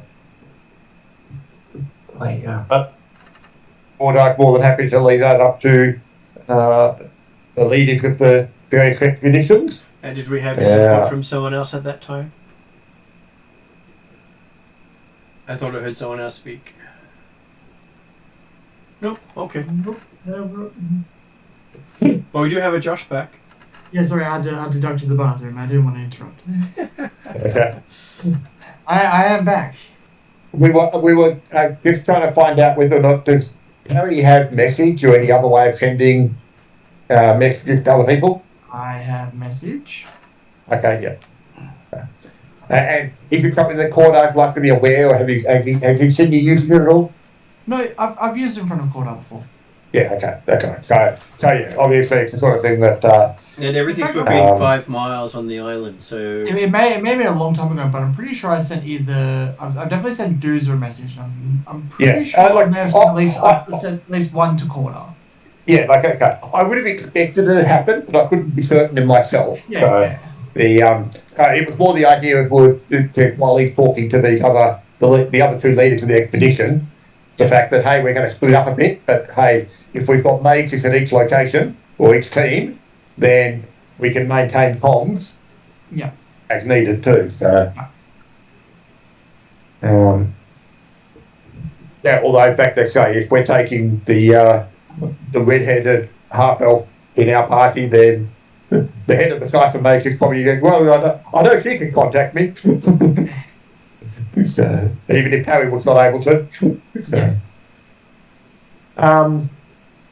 so that certainly seems like a fair plan overall. I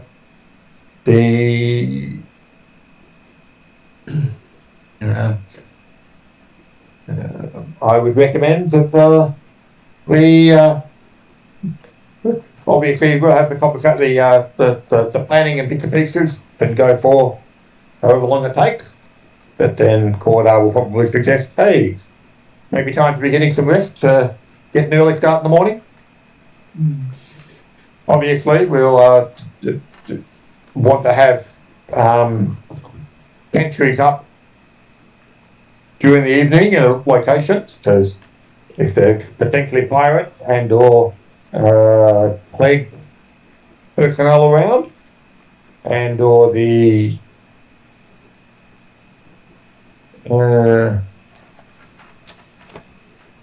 was there one other team that was unaccounted for that was the folks that were there and then pushed off, or is that likely to be the actually likely to be those pirates that are hanging around the edge? You'd expect it to be one of the other teams.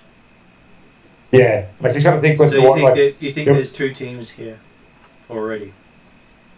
Yeah, and that guy we're dealing with. We know 3 teams at the moment. We know there were 5 teams initially. Yeah, that's right. So, but yeah.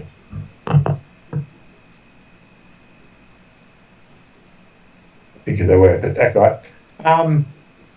But if there are other teams on the island, then yes, we don't want to relax our vigil at any point. So, and the Witchlight settlement is the most strategic place on the island besides the cove with the boats. Goldhammer does suggest sending the boats away so they're not a target and sending them all together in the morning. That way that the pirates are unlikely to attack them as a flotilla than if there's only 1 or 2 left behind. Well, again, Ordar's happy to accept the advice of the captains on that part of the captains of the ships themselves, to what they're happy with.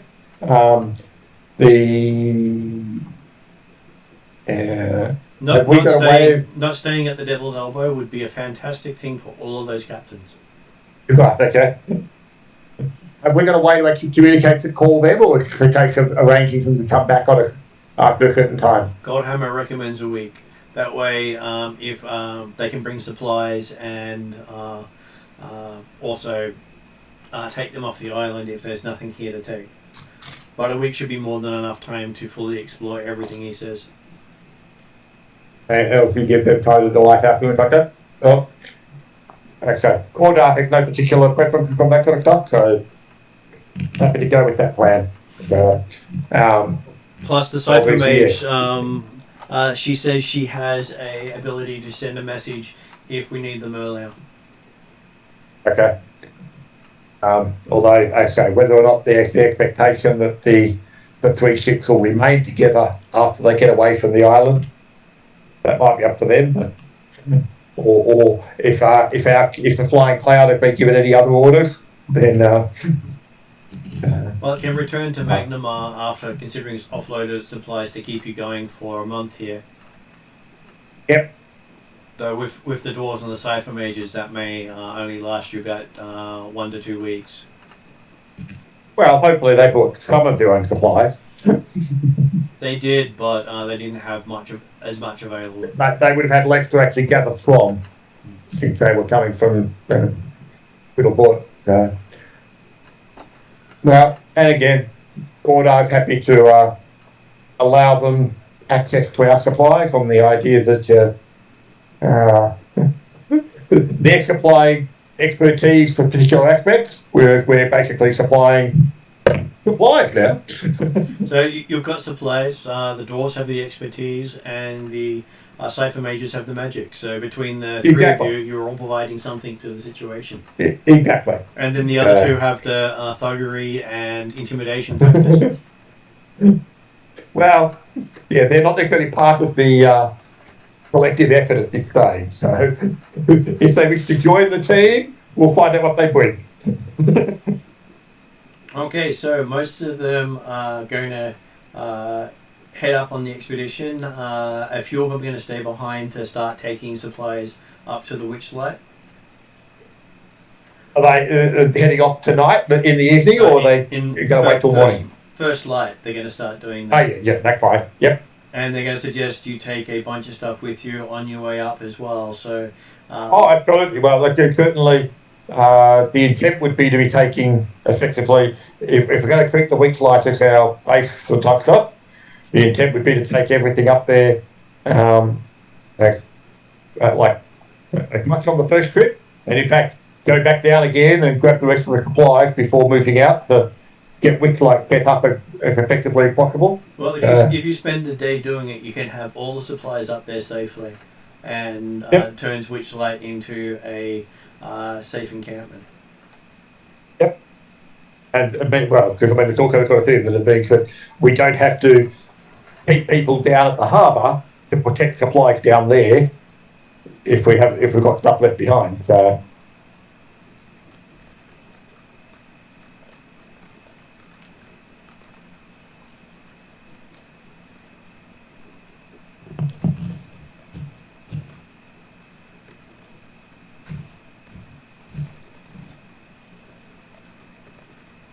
Obviously, with Cordar's portable hole and the shoulder inspection there, hey, he can carry a decent amount of supplies each trip. He can. And it seems quite a few of the Cypher Mages also have portable holes, so what would have taken, you would have expected a strenuous full day's work for the entire group, really is about half a day, with the other half being setting up the location for as a secure space.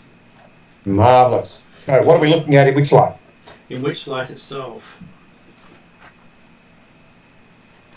I'm assuming also, do we see any evidence of the other parties doing that day? And You do see that there are sets of footprints that had preceded you up the trail that look to be about a day old. In Witchlight itself, you see that there are 5 buildings. One that's mostly collapsed.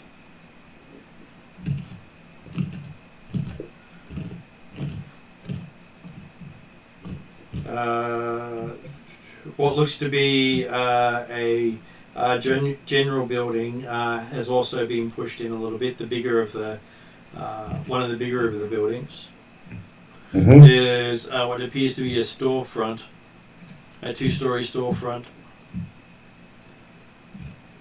It also looks to have taken on a fair bit of damage. And the last one is attached to a tower. The building itself has reinforced windows and stone construction, as does the tower itself, with a 50-foot tall circular watchtower on top. Okay. And Well, I'm guessing with the the tower the looks as if total it number- was carved from a single piece of stone. Ooh. I'm guessing that with the numbers of the total numbers of people we got here, which I'm assuming is probably of the order of about 30ish, maybe 30 to 40, Yeah, if there are 20 odd dwarfs and probably about presumably 10 cipher mages, and and then plus us, plus you Yeah. guys. so around 35 or so. We're not necessarily going to fit in all the buildings, or at least, but we'll certainly check for So, sure. I'll figure keywords in this, but I can't think what the word is when it's on the land. But how good what the condition of the buildings are, and potentially set them up as a suitable, strong sleeping point. But Well, otherwise, also using tents if necessary. the tower Yeah. has quite a few rooms in it. It has 4 stories, 3 stories up, with the 3rd story being the roof and lookout point. If you want to. What was So that, that's Peter? probably going to be big enough. That might well be big enough to hold the base party. Pause for a moment, Jeremy. What was that you were saying, Peter? Sorry, mate, I didn't say anything. Okay, I just heard some stuff coming from your end. Nah, all good. Okay, so yes, you've got the 3 stories up, including the ground floor. You've got a floor with half the place serving as a decent room. Then the next floor up is split into 3 areas, and then the final top is where they have the lookout. The bottom area itself can easily accommodate about 10 people on it, so and the barracks itself can accommodate about 4. So when you Well, I mean, so you could probably all fit into the tower quite easily. well, I mean, I guess also, like I said, certainly we'll look at the other buildings as well and see what their conditions are, because they might be easier to set up as sort of a barracks, whereas the tower might be where effectively mess hall and meeting rooms and things like that, or okay, the base of the tower might be the barracks and the mess hall might be in one of the other buildings or things like that. So the store looks as if it could probably take some repair to get it up and running again. Whereas the public building and the 2 unstable buildings look to be more of a knockdown rebuild than actual repair. Okay. Well, and okay, I figure that again, the dwarves are likely to have the best knowledge on what can be easily jury-rigged or worthwhile to jury-rig up again. That might make, or whether it's the idea of, okay, it might have strong walls, but the roof's about to collapse, then we can put the canvas of a tent over the top of it. And either way, I'm happy that we can get that at a decent pace. They point at 2 of the buildings and say, if you give either of those a solid swack, it will probably come down on everything inside it. It's a good trap in that case. If you can convince your enemy to hole up in there, we'll kick it and it will fall down on them. Or on the flip side, building materials to help you to wake up any cracks in the other buildings.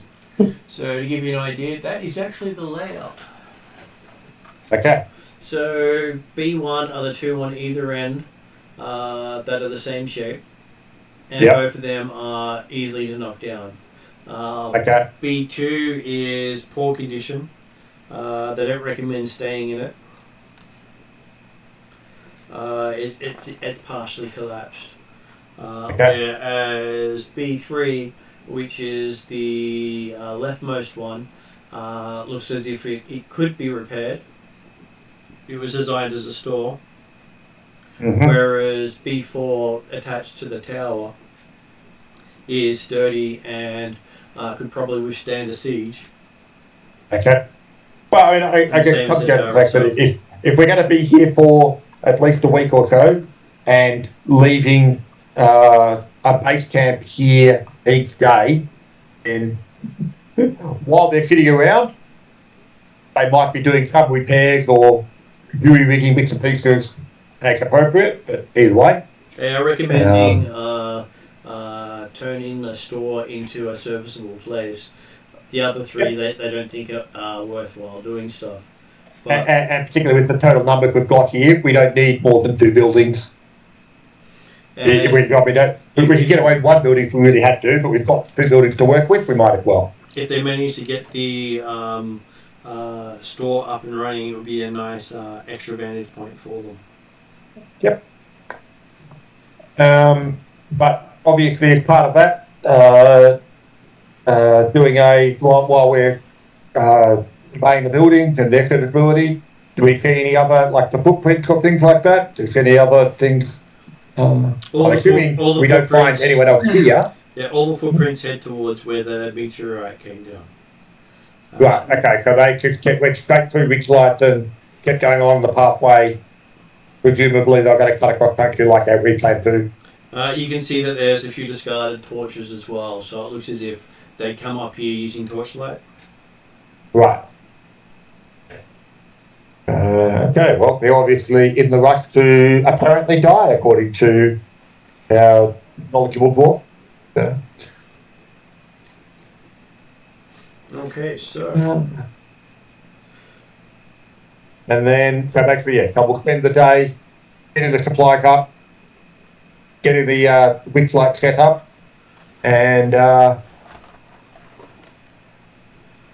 barrack down for the night, and obviously maintaining watch. And the intent will be that certainly the witch light area and presumably the lighthouses, the intent will be, or the encouragement will be to actually maintain at least one or two people on sentry all day to keep a lookout. But at night, obviously, got to be aware of the fact that, hey, we know there are some other bad guys around here, or potentially bad guys around here.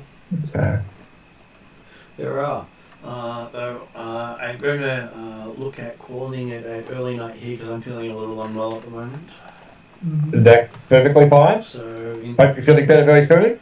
Same with me, but I may end up in the bathroom for a while, so I was thinking, probably a good idea to call it at that point for you guys. Understandable. Thank you very much for that. All good. So I'll see some of you on Sunday, and I'll see rest of you at the next game. Yep. Thanks, Martin. All good. Good. So I'll catch you next time. I'll do. Thanks very much, all. Have a good night. See you all. See you all. See you later. Bye.